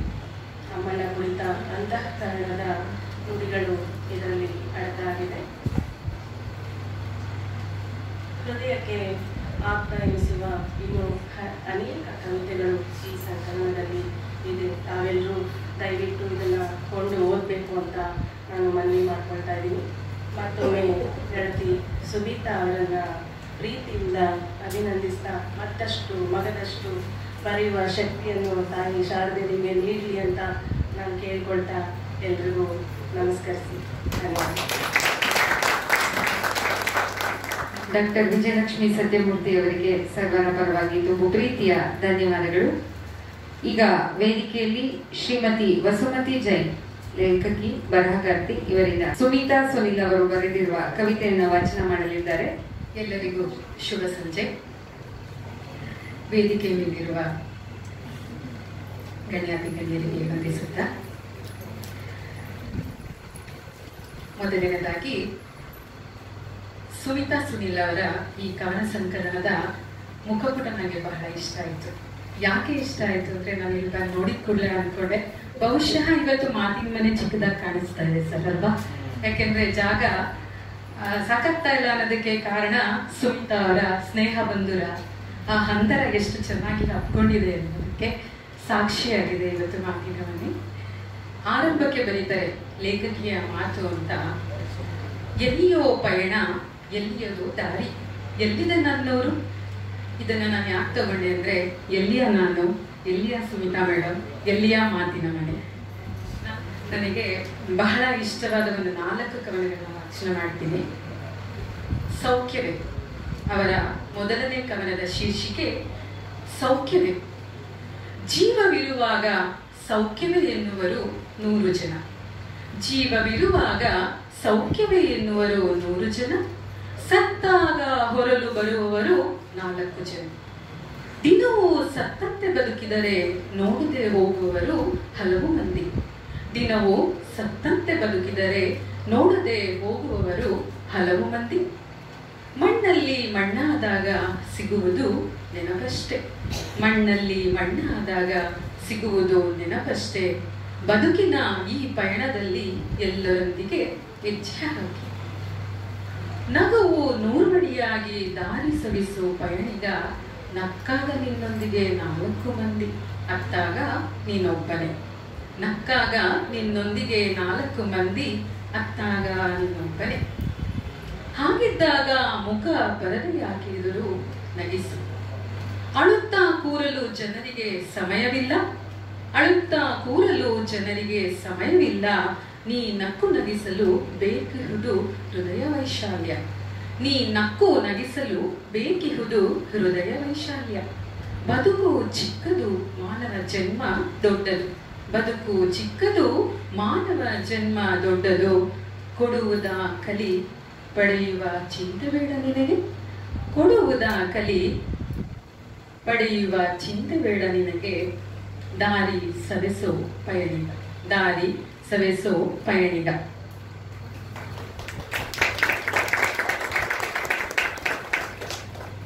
ಮತ್ತೊಂದು ಕವನದ ಶೀರ್ಷಿಕೆ ಕನಸೂರು.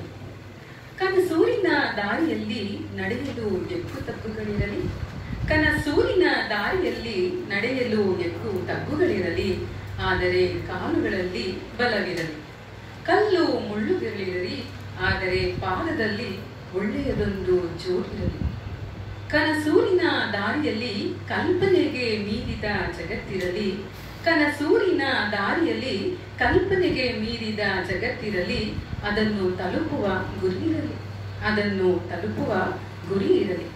ನಿರಾಸೆಗಳು ಎದುರಾದರೂ ಅದನ್ನು ಮೀರಿ ನಿಲ್ಲುವ ಗಟ್ಟಿ ಮನಸ್ಸಿರಲಿ, ನಿರಾಸೆಗಳು ಎದುರಾದರೂ ಅದನ್ನು ಮೀರಿ ನಿಲ್ಲುವ ಗಟ್ಟಿ ಮನಸ್ಸಿರಲಿ.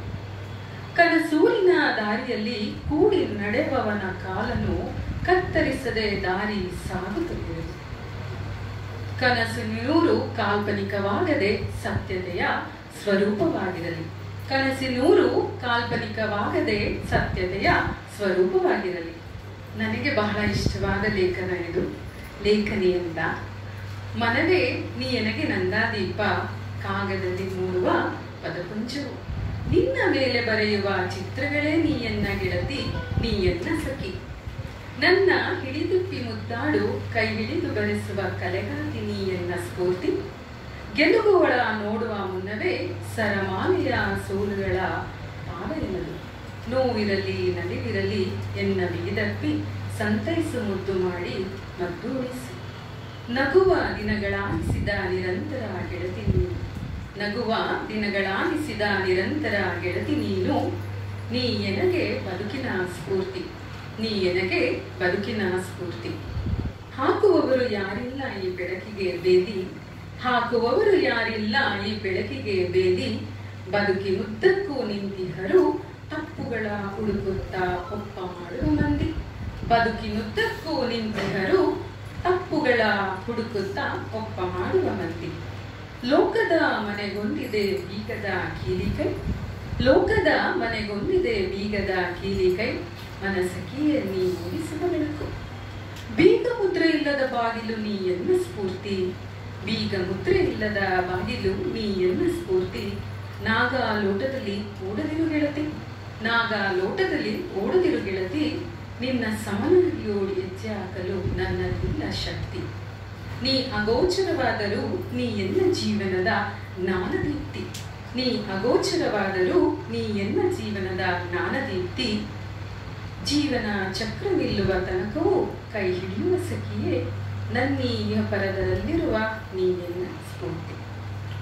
ಅಮ್ಮನ ಬಗ್ಗೆ ಬಹಳ ಸೊಗಸಾಗಿ ಈ ಕವನ ಇದೆ.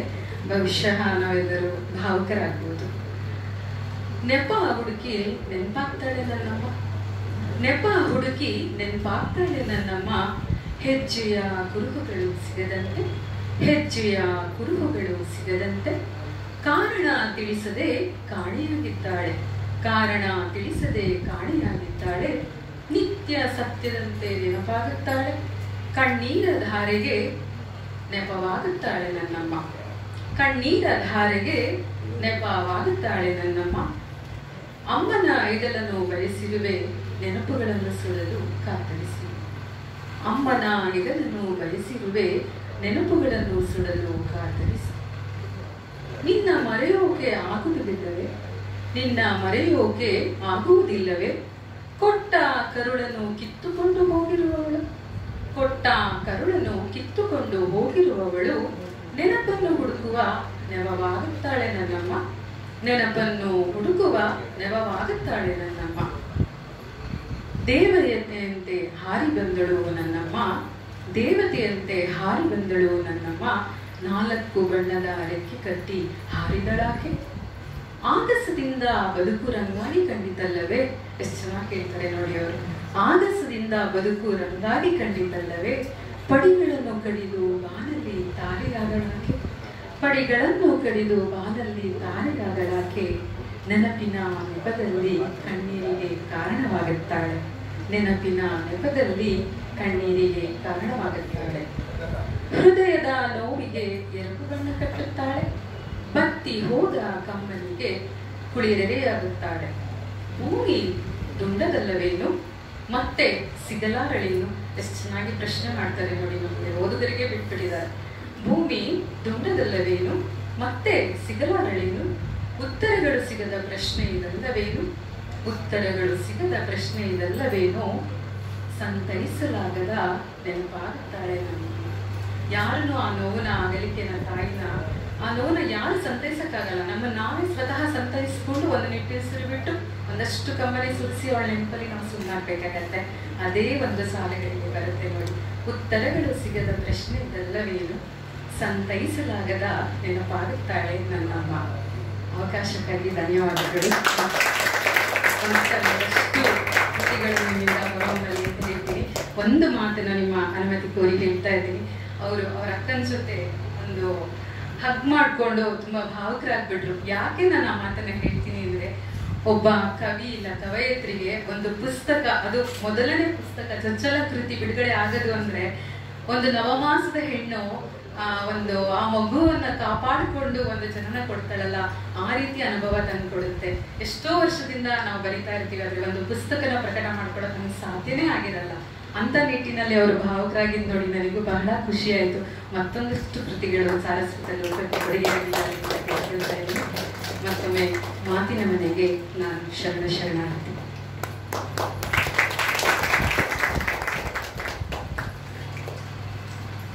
ಶ್ರೀಮತಿ ಸುಮಿತಾ ಸುನಿಲ್ ಅವರ ಕವನವನ್ನ ವಾಚನ ಮಾಡಿದಂತಹ ಶ್ರೀಮತಿ ವಸುಮತಿ ಜೈನ್ ಅವರಿಗೆ ತುಂಬು ಪ್ರೀತಿಯ ಧನ್ಯವಾದಗಳು. ಇಲ್ಲಿನ ಮಾತಿನ ಮನೆಯಲ್ಲಿ ಶಿವರಂಜನಿಯಿಂದ ಅಮೃತ ವರ್ಷಿಣಿಯೆಡೆಗೆ ಕವನ ಸಂಕಲನ ಲೋಕಾರ್ಪಣೆಯಾಗಿದೆ. ಈಗಾಗಲೇ ವಸುಮತಿ ಜೈನ್ ಅವರು ಹೇಳಿದ್ರು, ಇದು ತುಂಬಾ ಭಾವನಾತ್ಮಕವಾದಂತಹ ಕ್ಷಣ ಅಂತ. ಇಲ್ಲಿನ ಈ ಕವನದ ಕೃತಿಯ ಲೇಖಕಿಯಾಗಿರುವಂತಹ ಕವನ ಸಂಕಲನವನ್ನ ಲೋಕಾರ್ಪಣೆ ಮಾಡಿದಂತಹ ಶ್ರೀಮತಿ ಸುಮಿತಾ ಸುನಿಲ್ ಅವರು ತಮ್ಮ ಭಾವನೆಗಳನ್ನ, ಆ ಕ್ಷಣಗಳನ್ನ ಎಲ್ಲರೊಂದಿಗೆ ಹಂಚಿಕೊಳ್ಳಬೇಕಾಗಿ ಅಭಿಮಾನಿಗಳು ನಿಮ್ಮ ಮಾತನ್ನ ಕೇಳೋದಕ್ಕೆ ಕಾದಿದ್ದಾರೆ.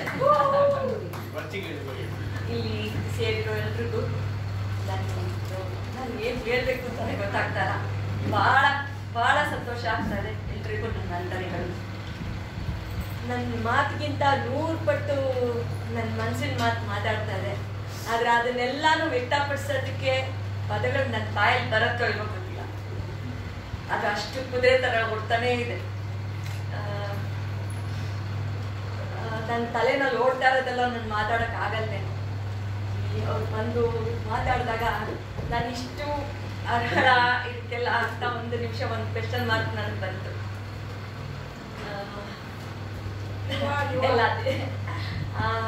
ಅಲ್ಲೊಬ್ಳು ನೋಡ್ತಾ ಇದ್ದಾರೆ, ಅವ್ರಿಗೆ ಇಚ್ಛೆ ಅನ್ಸತ್ತಿದ್ರು.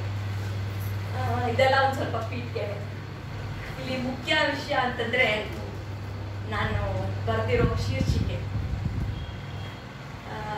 ಅಮೃತವರ್ಷಿಣಿಯಿಂದ ಶಿವರಂಜನಿಯಿಂದ ಅಮೃತವರ್ಷಿಣಿ ಎಡೆಗೆ ಅಂತ. ಈ ಶಿವರಂಜನಿ ಅನ್ನೋದು ಒಂದು ಧ್ಯಾನದ ರಾಗ. ಇದು 2 ವಿಭಿನ್ನ ರಾಗನ ಆರಿಸ್ಕೊಂಡಿದ್ದೀವಿ. ಒಂದು ಶಿವರಂಜನಿ ಮತ್ತೆ ಅಮೃತವರ್ಷಿಣಿ. ಶಿವರಂಜನಿ ಬಂದು ಒಂದು ಧ್ಯಾನದ ರಾಗ. ಈ ದುಃಖ ಸಮಾಧಾನ ಎಲ್ಲಾನು ತಿಳಿಸುವಂತ ಒಂದು ರಾಗ. ಹಾಗಂತ ಅದೇನು ಅಯ್ಯೋ ಈ ರಾಗನ ಅಂತ ಮೂಗಿರುವಂತ ರಾಗ ಅಲ್ಲ. ಆದ್ರೆ ಅಲ್ಲಿ ಒಂದು ವ್ಯಕ್ತಪಡಿಸ್ ಒಂದು ಹಾಡ್ದಾಗ, ಆ ರಾಗದಲ್ಲಿ ಹಾಡಿದಾಗ ಒಂದೆರಡು ಕಣ್ಣಲ್ಲಿ ನೀರು ಹಾಕ್ಬಿಟ್ಟು ಸಮಾಧಾನ ಮಾಡಿ ಜೀವನ ಮುಂದೆ ಹೋಗುತ್ತೆ ಅನ್ನೋ ಥರ ಒಂದು ರಾಗ. ಹಾಗೇನೆ ಅಮೃತವರ್ಷಿಣಿ ರಾಗ. ಅಮೃತವರ್ಷಿಣಿ ರಾಗನ ಮುತ್ತುಸ್ವಾಮಿ ದೀಕ್ಷಿತರು ರಚಿಸಿದ್ರು. 19ನೇ ಶತಮಾನದಲ್ಲಿ ಅವರು ತಮಿಳುನಾಡಲ್ಲಿ ಒಂದು ಗ್ರಾಮಕ್ಕೆ ಹೋಗ್ತಾರೆ.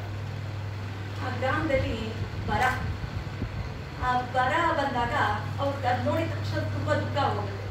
ಎಷ್ಟೊಂದು ಬರ, ನೀರಿಲ್ವಲ್ಲ ಅವ್ರಿಗೆ ಹೇಗೆ ಅಂತ. ಆವಾಗ ಅಮ್ಮನವ್ರನ್ನ ಕುರಿತು ಈ ಅಮೃತಲಕ್ಷ್ಮಿ ರಾಗದಲ್ಲಿ ದೇವ್ರನ್ನ ಬೇಡ್ಕೊತಾರೆ. ಆಗ ಮೋಡ ಇದಾಗಿ ಮಳೆ ಸುರಿಯುತ್ತೆ ಅಂತ ಒಂದು ಆ ರಾಗದಲ್ಲೇ ಒಂದು ವರ್ಷಧಾರ ಇದೆ. ಅಮೃತ ವರ್ಷಿಣಿ ರಾಗದಲ್ಲೇ ಒಂದು ವರ್ಷಧಾರ ಇದೆ. ಹಾಗಾಗಿ ಜೀವನ ಇಷ್ಟೇ. ಒಂದು ಶಿವರಂಜನಿ ರಾಗದಿಂದ ಅಮೃತ ವರ್ಷಿಣಿ ದುಃಖ ಮತ್ತೆ ಸಂತೋಷ ಎರಡೂ ಒಂದು ಇದರಲ್ಲಿ ಹೋಗುವಂಥ ವೇವಲ್ಲಿ ಹೋಗುವಂಥದ್ದು ಇದು ಈ ಎರಡು ರಾಗಗಳು. ನಮ್ಮ ಜೀವನ ಅಷ್ಟೇ ಇದೇ ಥರನೇ ಹೋಗ್ತದೆ. ಇನ್ನು ಮುಖಪುಟ, ಈ ಮುಖಪುಟ ನನ್ನ ಅಮ್ಮನಿಗೋಸ್ಕರ ಕಲಿಸಿದ್ರು. ನಮ್ಮಮ್ಮ ನಮ್ಮ 4 ಜನನ್ನ ತಾನೊಬ್ಳೆ ಆ ಮುಳ್ದಾರಿನಲ್ಲಿ ನಮ್ಮ 4 ಜನರನ್ನ ತನ್ನ ತೋಳ್ ತೆಕ್ಕೆನಲ್ಲಿ ಇಟ್ಕೊಂಡು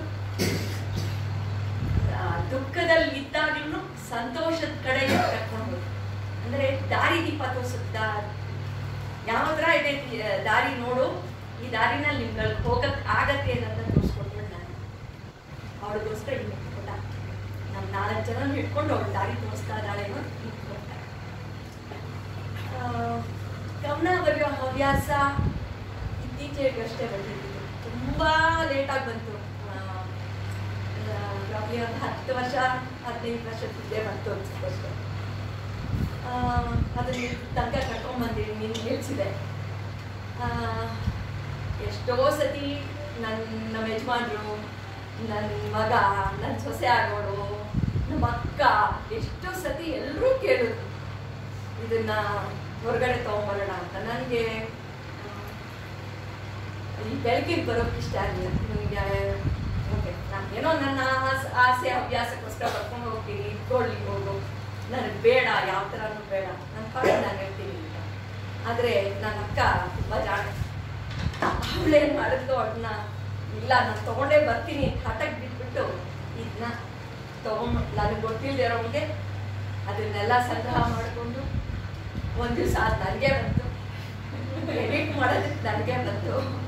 ಇನ್ನೇ ನನಗೆ ಬಂದಾಗ ನನಗೆ ಆಶ್ಚರ್ಯ, ಓ ಎಡಿಟ್ ಮಾಡೋದಕ್ಕೆ ನನಗೆ ಬಂತಲ್ಲ ಅಂತ ಆಶ್ಚರ್ಯ ನನಗೆ. ಆಮೇಲೆ ಕೇಳಿದ್ರೆ ಅವಳು ನಗ್ತಾಳೆ.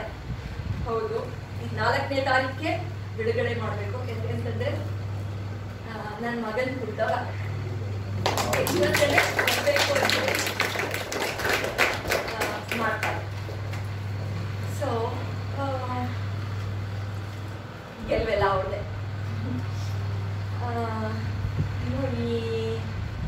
ಇದು ಬರೆಯೋಕ್ಕೆ ಸ್ಫೂರ್ತಿ ಇದ್ರಲ್ಲಿ ಬಹಳಷ್ಟು ಜನ ಬರ್ತಾರೆ, ತುಂಬಾ ಜನ ಬರ್ತಾರೆ. ಅದ್ರಲ್ಲಿ ಮೊದಲಿಗೆ ನಮ್ಮನೆಗೆ ನಾವು ದೇವನಾಥ ಸ್ಟ್ರೀಟಲ್ಲಿ ಇಟ್ಟಿದ್ದು. ಆಗ ನಮ್ಮನೆಗೆ ಬಾಡಿಗೆಗೆ ನಂಜುಂಡ ಶಾಸ್ತ್ರಿ ಅಂತ ಹೋಗಿದ್ದು. ಅವರು ಗಮನಗಳನ್ನ ಬರೆಯೋರು. ನಾನು ತುಂಬ ಭಾಳನೇ ಚಿಕ್ಕವಳು ಬರೆಯೋರು. ಅದನ್ನ ಓದ್ತಾ ಇದ್ದೆ. ಅದು ಓದ್ರೆ ಇಷ್ಟ ಅರ್ಥ ಆಯ್ತು ಅದು ಗೊತ್ತಿಲ್ಲ, ಅದು ಓದ್ತಾ ಇದ್ದೆ. ಅವ್ರದ್ದು ತುಷಾರ ಮತ್ತೆ ಕಸ್ತೂರಿನೆಲ್ಲ ಬರ್ತಾ ಇತ್ತು. ಹಾಗಾಗಿ ಅದು ಮೋಸ್ಟ್ಲಿ ಮನಸ್ಸು ಒಳಗಡೆ ಇತ್ತು ಅನ್ಸುತ್ತೆ. ಅದಾದ್ಮೇಲೆ ನನ್ನ ಅಕ್ಕನೇ ಒಂದು ದೊಡ್ಡ ಉದಾಹರಣೆ. ಅವಳೆಂತವಳು ಅಂತಂದ್ರೆ ಚರ್ಚಾ ಸ್ಪರ್ಧೆ, ಪ್ರಬಂಧ ಸ್ಪರ್ಧೆ ಇದರಲ್ಲೆಲ್ಲಾನು ಹೋಗಿ ಅದು ಹೆಂಗೆ ಎಲ್ಲಿಂದ ವಿಷಯಗಳನ್ನ ಸಂಗ್ರಹಿಸೋಳು ಗೊತ್ತಿಲ್ಲ. ಈಗಿನ ತರ ಗೂಗಲ್ ನೋಡಿದ ತಕ್ಷಣ ಎಲ್ಲ ವಿಷಯಗಳು ಕೈಗೆ ಸಿಗುತ್ತೆ. ಅವಾಗೆಲ್ಲ ಅದೆಲ್ಲ ಏನಿಲ್ಲ. ವಿಷಯ ಸಂಗ್ರಹಿಸ್ಬೇಕು, ಎಲ್ಲರ ಹತ್ರನೂ ಚರ್ಚೆ ಮಾಡಬೇಕು, ಗೊತ್ತಿರೋರ ಹತ್ರ ತಿಳ್ಕೊಂಡು ಹೋಗಿ ಬರೆದು ಅಥವಾ ಚರ್ಚೆ ಮಾಡಿ ಅಲ್ಲಿ ಪ್ರೈಸ್ ಗಿಟ್ಟಿಸ್ಕೊಂಡು ನೋಡೋದು. ಅದು ನಿಜವಾಗ್ಲೂ ಆ ಇದಕ್ಕೆ ಒಂದು ದೊಡ್ಡ ಅಭಿಮಾನ. ನಾನೇ ಅವಳು ದೊಡ್ಡ ಅಭಿಮಾನ. ತುಂಬಾ ಎಷ್ಟು ಯಾವ ಥರ ಅಂತಂದ್ರೆ ಅವಳು ಹಾಕಿದ ಕೆರೆ ಅವಳ ಥರ ಇದೆ. ಅವಳೊಂಥರ ನಾವು ಉಳಿಸ್ಬೋದು. ಅದಾದ್ಮೇಲೆ ನನ್ನ ಚಿಕ್ಕಮ್ಮ ಇಲ್ಲೇ ಬಂದು ಕೂತಿದ್ದಾರೆ, ಗೀತಾ ನಾವಲ್ ಅಂತ. ಬಹಳ ಒಳ್ಳೆ ಬರಹಗಾರ್ತಿ, ಪ್ರೊಫೆಸರು. ದಯವಿಟ್ಟು ನಿಂತ್ಕೊಳ್ಳಿ.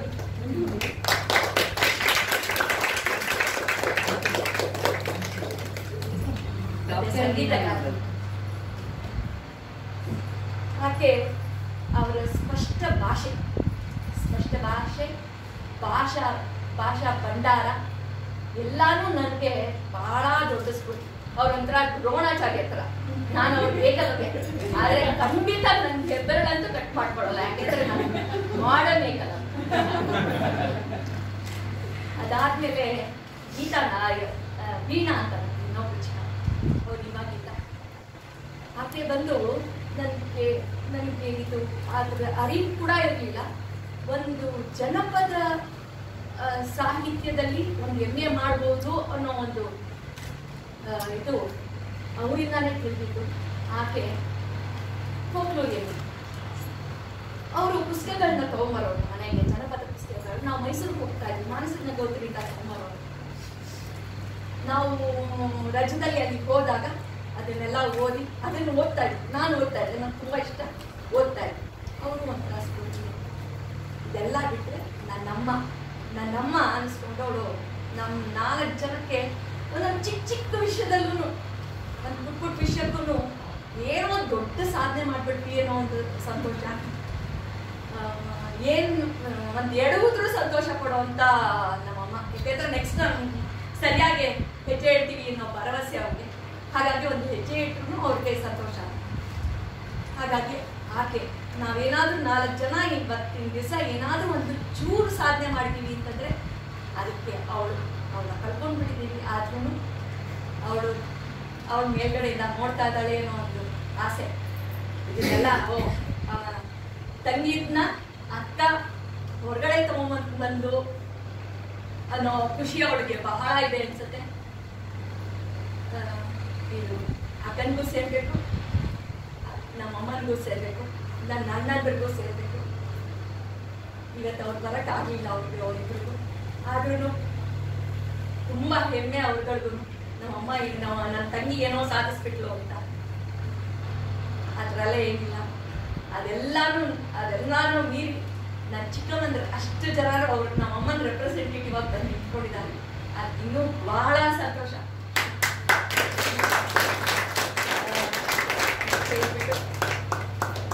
ಬಂದು ಅಷ್ಟು ಆತ್ಮೀಯವಾಗಿ ನನಗೆ ನನ್ನ ಸೋದರ ಭಾವ ಆತ ಕೂಡ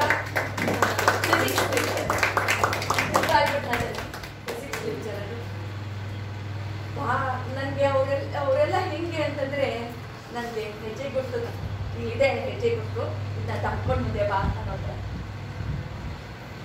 ಅದ್ರ ದಾರಿ ತೋರಿಸ್ತು. ಇವ್ರಿಗೆಲ್ಲದು ತುಂಬಾ ನನಗೆ ತಲಕಾಡು ಚಿಕ್ಕರಂಗೇಗೌಡ ಎಷ್ಟು ವಿಷಯಗಳನ್ನ ಹೇಳಿದ್ರು. ಎಷ್ಟೋ ವಿಷಯಗಳು ತುಂಬಾ ಇನ್ನು ಈಗ ಅಷ್ಟೇ ಹೆಜ್ಜೆ ಇಡ್ತಾ ಇರೋದು ಸಾಹಿತ್ಯ ಕ್ಷೇತ್ರದಲ್ಲಿ ಅನ್ಸುತ್ತೆ. ಅವ್ರು ಹೇಳ್ತಾ ಇದ್ದಾಗ ನೀವು ಏನೋ ತಿಳ್ಕೊಂಡೆ ನಾವು ಹೆಜ್ಜೆ ಇಟ್ಬಿಟ್ವಾ ಅಂತ ಅನಿಸ್ತು. ಸುಮ್ಮನೆ ಹೆಜ್ಜೆ ಇಟ್ಬಿಟ್ವಾ, ಯಾತಕ್ಕೆ ಬೇಕಿತ್ತಿದ್ದು ಅಂತ 1 ನಿಮಿಷ ಅನ್ನಿಸ್ತು. ಬೇಕಿತ್ತಾ ಇದು ತುಂಬಾ ಎಲ್ಲೋ ಹೇಳ್ಕೊಂಡು ಹೋಗ್ತಾ ಇದೆಯಲ್ಲ, ಬೇಡದಿತ್ತು ಅಂತ ಅವ್ರು ಮಾತಾಡಿದಾಗ ಅನಿಸ್ತು. ಯಾಕೆಂದ್ರೆ ಇಷ್ಟೆಲ್ಲ ಈ ತರ ಕೂತಿರ್ಬೇಕಾದ್ರೆ ಇವ್ರ ಮುಂದೆ ಎಲ್ಲ ನಾವೆಲ್ಲ ಇನ್ನು ಏನು ಹೆಜ್ಜೆಗಾಲ್ ಇಡ್ತಾರೋ, ಅಂಬೆಗಾಲ್ ಇಡ್ತಾರೋ ಮಕ್ಕಳು. ಏನು ಇದೆಲ್ಲ ಏನಿಲ್ಲ. ಅವರೆಲ್ಲ ದಿಗ್ಗಜರು. ಅವ್ರ ಮುಂದೆ ನಾವೆಲ್ಲ ಅಂಬೆಗಾಲ್ ಇಡ್ತಾರೆ. ಮತ್ತೆ ಡಾಕ್ಟರ್ ವಿಜಯಲಕ್ಷ್ಮಿ ಅವ್ರ ಬಗ್ಗೆ ಏನು ಹೇಳಲಿ, ಏನಿಲ್ಲ. ಎಷ್ಟು ಒಳ್ಳೆ ಟಿಪ್ಪಣಿ ಬರ್ತಿದ್ದಾರೆ. ಅದನ್ನ ಓದ್ಬಿಟ್ಟು ನಿಜವಾಗ್ಲೂ ಅನ್ನಿಸ್ತು, ಓ ಪರವಾಗಿಲ್ಲ, ನಾನು ಏನೋ ಬರ್ತಿದ್ದೀನಾ ಅಂತ ಅನಿಸ್ತು. ಅದನ್ನ ಓದಾಗ್ಲೇ ಅನಿಸ್ತು, ಓ ನಾನು ಏನೋ ಬರ್ತಿದ್ದೀನ ಅಂತ. ಅದಾದ್ಮೇಲೆ ವಸುಮತಿ ಅವ್ರು ಓದಿದ ರೀತಿ ನೋಡ್ಬಿಟ್ಟೆ ಅಂದ್ಕೊಂಡೆ, ಅಯ್ಯೋ ನಿಜವಾಗ್ಲೂ ನಾನಾ ಬರ್ತಿದ್ದೀನೋ ಅಂತ. ನಮ್ಗೆ 1 ನಿಮಿಷ ಹೌದಾ ನಿಜವಾಗ್ಲೂ ನಾನೇ ಬರ್ದ ಅಂತ ಅನಿಸ್ತು. ಬಹಳ ಖುಷಿ ಅನಿಸ್ತು. ಅದಾದ್ಮೇಲೆ ಇಲ್ಲಿ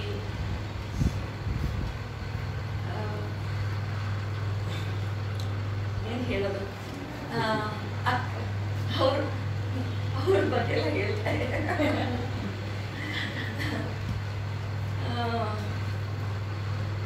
ಇದಿಷ್ಟು ಹೇಳ್ಬಿಟ್ಟು ಅವ್ರ ಬಗ್ಗೆ ನಮ್ಮ ಹೇಳಿ ಯಜಮಾನ್ರ ಬಗ್ಗೆನಾ? ಮತ್ತೆ ನಮ್ಮ ಯಜಮಾನ್ರ ಅವ್ರು ನಿಂತಿಲ್ಲ ಅಂದಿದ್ರೆ ಬನ್ನಿ.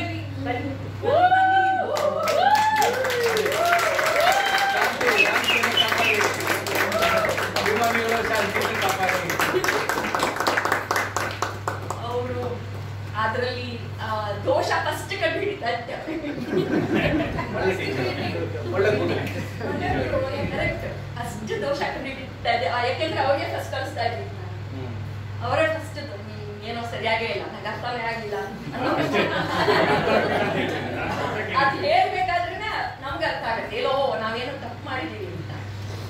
ಸೊ ಮತ್ತೆ ಕರೆಕ್ಷನ್ಸ್, ಏನೋ ತಪ್ಪಾಗಿದೆ ಅಂತ ಅರ್ಥ, ಇವ್ರಿಗೆ ಅರ್ಥ ಆಗಿಲ್ಲ ಅಂದ್ರೆ ನಾನು ಬರೆದ್ರೆ ಇನ್ಯಾರಿಗೂ ಅರ್ಥ ಆಗಲ್ಲ, ಎಲ್ಲೋ ಹಾಕಿದ್ರೆ ಅರ್ಥ ಆಗಲ್ಲ.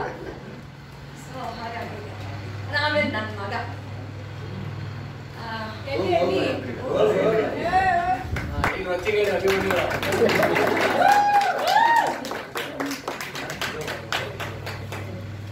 ಇದೆಲ್ಲ ಆಗ್ಬಿಟ್ಟು ಇವರೆಲ್ಲ ಜೊತೆಗೆ ಇದನ್ನ ಮುಗಿಸ್ತಾ ನನ್ನ ಕವನ ಸಂಕಲನ ಪ್ರಕಟ ಮಾಡಕ್ಕೆ ದಯವಿಟ್ಟು ವಸುಮತಿ ಭಾಸ್ಕರ್ ಅವರೇ ಬನ್ನಿ.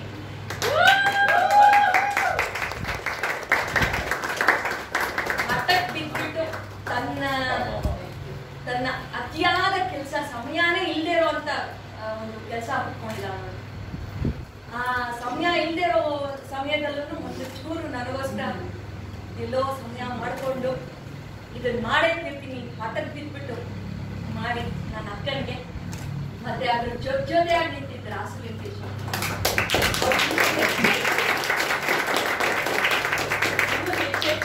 ಯುವ ಪ್ರತಿಭೆಗಳನ್ನ ವಯಸ್ಸಾದವ್ರು ಬರ್ತಾರೆ, ಅದು ಬೇರೆ ವಿಷಯ. ಆದರೆ ಯುವ ಪ್ರತಿಭೆಗಳು ಹೆಚ್ಚೆಚ್ಚು ಈ ಭೂಮಿಕೆನಲ್ಲಿ ಬರಲಿ ಅಂತ ಕೇಳ್ಕೊಂಡು ನನ್ನ ಮಾತನ್ನ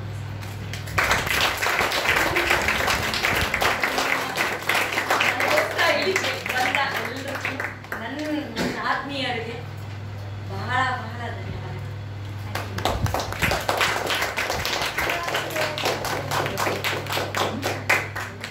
ನಿಜಕ್ಕೂ ತುಂಬಾ ಒಂದು ಭಾವನಾತ್ಮಕವಾದಂತಹ ಕ್ಷಣ. ಮಗು ಮೊದಲನೇ ಬಾರಿಗೆ ಹೊಸಲನ್ನ ದಾಟಿದಾಗ ನಾವೆಲ್ಲರೂ ಅದನ್ನ ಹಬ್ಬ ಮಾಡಿ ಸಂಭ್ರಮ ಮಾಡುವಂತಹ ಒಂದು ಪರಂಪರೆ ನಮ್ದು.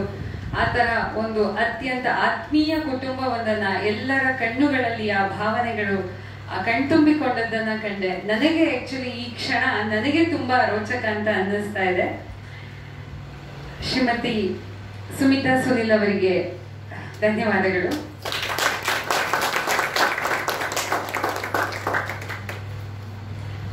ಇಂದಿನ ನಮ್ಮ ಕಾರ್ಯಕ್ರಮಕ್ಕೆ ಆಗಮಿಸಿ ಕೃತಿಯನ್ನ ಲೋಕಾರ್ಪಣೆ ಮಾಡಿದಂತಹ ಡಾಕ್ಟರ್ ತಲಕಾಡು ಚಿಕ್ಕರಂಗೇಗೌಡರು, ಲೇಖಕರು ಮತ್ತು ಇತಿಹಾಸ ತಜ್ಞರು, ಇವರಿಗೆ ಮಾತಿನ ಮನೆಯ ವತಿಯಿಂದ ಗೌರವ ಸಮರ್ಪಣೆ ಕಾರ್ಯಕ್ರಮ. ಸರ್ ಅವಾಗ್ಲೇ ಮಾತಾಡ್ಬೇಕಾದ್ರೆ ಹೇಳಿದ್ರು, ಅವರು ಯುವಕರಾಗಿದ್ದಾಗಲೇ ಇಡೀ ದೇಶವನ್ನ ಸುತ್ತಬೇಕು ಅಂತ ಹೇಳಿ ಇಚ್ಛೆ ಪಟ್ಟು 1980ರಲ್ಲಿ ಸೈಕಲ್ ನಲ್ಲಿ ಉತ್ತರದ ಕಾಶ್ಮೀರದಿಂದ ದಕ್ಷಿಣದ ಕನ್ಯಾಕುಮಾರಿಯವರೆಗೆ ಪ್ರವಾಸ ಮಾಡಿ ಬಂದಿದ್ದಾರೆ ಅಂತ ಸೈಕಲ್ ನಲ್ಲಿ. ನಂತರ 1981ರಲ್ಲಿ ಅವರು ಹಿಮಾಲಯ ಪರ್ವತವನ್ನ ಕಾಲ್ನಡಿಗೆಯಲ್ಲಿ ಸುತ್ತಿ ಬಂದಿದ್ದಾರೆ. ಇವರು ಕನ್ನಡ ವಿಶ್ವವಿದ್ಯಾಲಯ ಹಂಪಿ ಇಲ್ಲಿಗೆ ಡಾಕ್ಟರ್ ಆಫ್ ಲಿಟರೇಚರ್ ಪದವಿಯನ್ನ ಪಡೆದಿದ್ದಾರೆ. ಇವತ್ತು ಅವರು ನಮ್ಮ ಕಾರ್ಯಕ್ರಮಕ್ಕೆ ಆಗಮಿಸಿ ಅವರು ತಮ್ಮ ಜ್ಞಾನ ಸಂಪತ್ತನ್ನ ನಮ್ಮೊಂದಿಗೆ ಹಂಚಿಕೊಂಡಿದ್ದಾರೆ. ನಮ್ಮ ಕನ್ನಡಿಗರ ಸಾಂಸ್ಕೃತಿಕ, ಧಾರ್ಮಿಕ ಹಾಗೂ ನಮ್ಮ ಇತಿಹಾಸವಾಗಿ ನಾವೆಷ್ಟು ಶ್ರೀಮಂತರಾಗಿದ್ದೀವಿ ಅಂತ ನಮ್ಮೊಂದಿಗೆ ಹಂಚಿಕೊಂಡಿದ್ದಾರೆ. ಅವರಿಗೆ ತುಂಬು ಹೃದಯದ ಧನ್ಯವಾದಗಳು. ಹಾಗೆಯೇ ಇಂದಿನ ಕಾರ್ಯಕ್ರಮಕ್ಕೆ ಆಗಮಿಸಿ ಕೃತಿಯನ್ನ ಪರಿಚಯ ಮಾಡಿಕೊಟ್ಟಂತಹ ಡಾಕ್ಟರ್ ವಿಜಯಲಕ್ಷ್ಮಿ ಸತ್ಯಮೂರ್ತಿ ಅವರು, ಅವರಿಗೂ ಕೂಡ ಮಾತಿನ ಮನೆಯ ವತಿಯಿಂದ ಗೌರವ ಸಮರ್ಪಣೆ ಕಾರ್ಯಕ್ರಮ.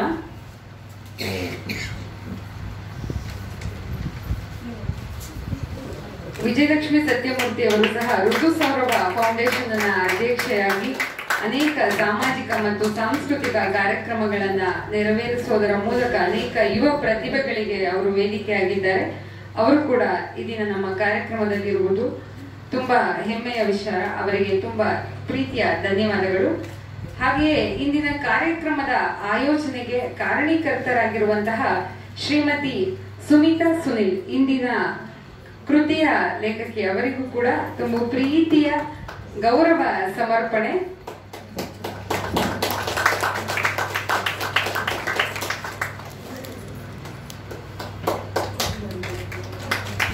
ನಿಮ್ಮೆಲ್ಲರ ಪ್ರೀತಿ ವಿಶ್ವಾಸ ಅವರ ವ್ಯಕ್ತಿತ್ವವನ್ನ ಹೇಳುತ್ತೆ. ಒಂದು ಪುಸ್ತಕ ಬಿಡುಗಡೆಯ ಕಾರ್ಯಕ್ರಮದ ಜೊತೆಗೆ ನೀವೆಲ್ಲರೂ ಬಂದು ಇಲ್ಲಿ ಸೇರಿ ಭಾಗಿಯಾಗಿ ಭಾವನಾತ್ಮಕವಾಗಿ ಅವರ ಪ್ರೀತಿಯಲ್ಲಿ ಹೇಗೆ ಎಲ್ಲರನ್ನು ಬಂಧಿಸಿದ್ದಾರೆ ಅಂತ ನೋಡೋದೇ ಒಂದು ಅತ್ಯಂತ ಸೊಗಸು.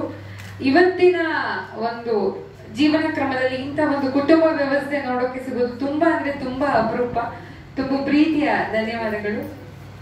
ಇದೊಂದು ಸೊಗಸಾದ ಕಾಲ ವಾಚನ ಮಾಡ್ತೀನಿ ಈಗ. ಮಾಧ್ಯಮದ ಮಹಿಮೆ. ಪುಸ್ತಕ ಬೇಡ, ದಿನಪತ್ರಿಕೆ ಬೇಡ. ಪುಸ್ತಕ ಬೇಡ, ದಿನಪತ್ರಿಕೆ ಬೇಡ. ಟಿವಿ ಸಾಕು, ಫೋನ್ ಇದ್ದರೆ ಸಾಕು. ಟಿವಿ ಸಾಕು, ಫೋನ್ ಇದ್ದರೆ ಸಾಕು. ಬುದ್ಧಿ ಬೇಕು, ಸುದ್ದಿ ಬೇಕು. ಅಡುಗೆ ಬೇಡ, ಮನೆ ಊಟ ಬೇಡ.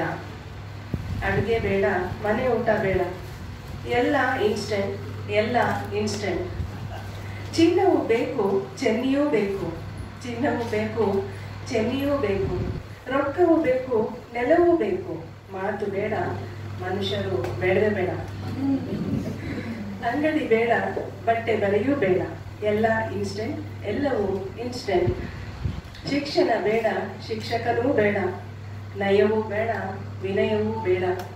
ಪ್ರೀತಿಯೂ ಬೇಡ, ಸಂಬಂಧವೂ ಬೇಡ. ಅಪ್ಪನೂ ಬೇಡ, ಹಡೆದಮ್ಮನೂ ಬೇಡ.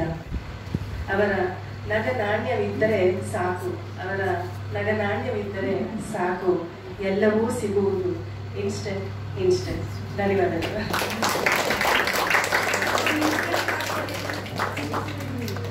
ಒಂದು ಚಂದದ ಕವಿತೆಯನ್ನ ವಾಚನ ಮಾಡಿದ್ದಕ್ಕಾಗಿ ವಿಜಯಲಕ್ಷ್ಮಿ ಸತ್ಯಮೂರ್ತಿ ಅವರಿಗೆ ಧನ್ಯವಾದಗಳು.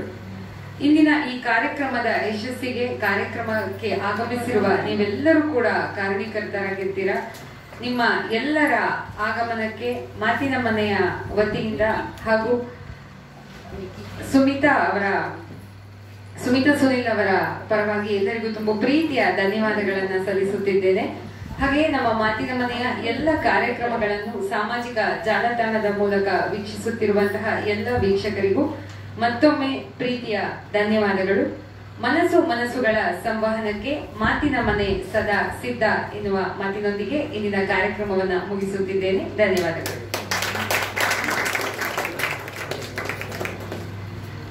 ಇದಕ್ಕಾಗಿ ತುಂಬಾ ಶ್ರಮ ಪಟ್ಟ ಈ ಮಾತಿನ ಮನೆ ಕಾರ್ಯಕರ್ತ ಒಡೆಯ ಎಲ್ಲ ನನ್ನ ಜೊತೆಗೆ ನಿಂತಿದ್ದಾರೆ ಅನ್ನೋ ಒಂದು ಭಾವನೆ. ಆ ಭಾವನೆಯಲ್ಲಿ ನಂಗೊಂದು ಚಿಕ್ಕ ಕಾಣಿ.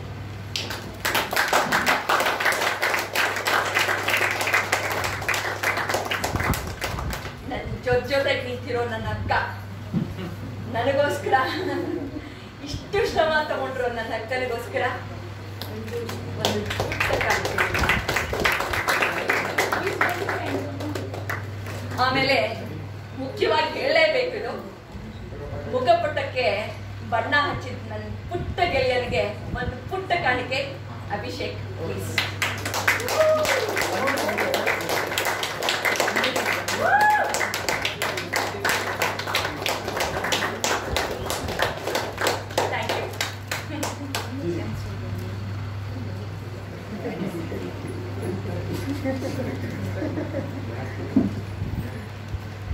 ಇವತ್ತಿನ ದಿನವೇ ಪುಸ್ತಕ ಬಿಡುಗಡೆ ಮಾಡೋದಿಕ್ಕೆ ಕಾರಣ ಇವತ್ತು ಅವರ ಮಗನ ಹುಟ್ಟುಹಬ್ಬ ಅಂತ ಹೇಳಿದ್ರು.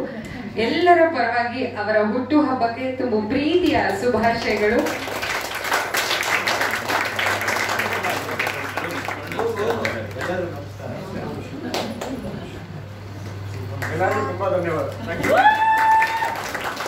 ಸುಧಾಂಶು ಅವರ ಹುಟ್ಟುಹಬ್ಬಕ್ಕೆ ಮತ್ತೊಮ್ಮೆ ಎಲ್ಲರೂ ಕೂಡ ನಿಮ್ಮೆಲ್ಲರ ಪ್ರೀತಿಯ ಹಾರೈಕೆ ಅವ್ರ ಮೇಲೆ ಇರ್ಲಿ. ಅವರು ಹೀಗೆ ಇನ್ನಷ್ಟು ಸ್ಫೂರ್ತಿಯಾಗ್ಲಿ ಅಂತ ಹೇಳಿ ಅಮ್ಮನಿಗೆ ಕವನ ಸಂಕಲನಗಳನ್ನ ಬರೀಲಿಕ್ಕೆ ಇನ್ನೂ ಹೆಚ್ಚು ಹೆಚ್ಚು ಸಾಹಿತ್ಯಕ್ಕೆ ಸ್ಫೂರ್ತಿಯಾಗ್ಲಿ ಅಂತ ಹೇಳ್ತಾ ಇನ್ನ ಕಾರ್ಯಕ್ರಮವನ್ನ ಮುಗಿಸ್ತಾ ಇದ್ದೇನೆ. ಲಘು ಉಪಹಾರದ ವ್ಯವಸ್ಥೆ ಇದೆ, ದಯವಿಟ್ಟು ಎಲ್ಲರೂ ಸ್ವೀಕರಿಸಿ. ನಿರೂಪಣೆ ಮಾಡಿದ ಅವರಿಗೆ ಬಹಳ ಧನ್ಯವಾದ.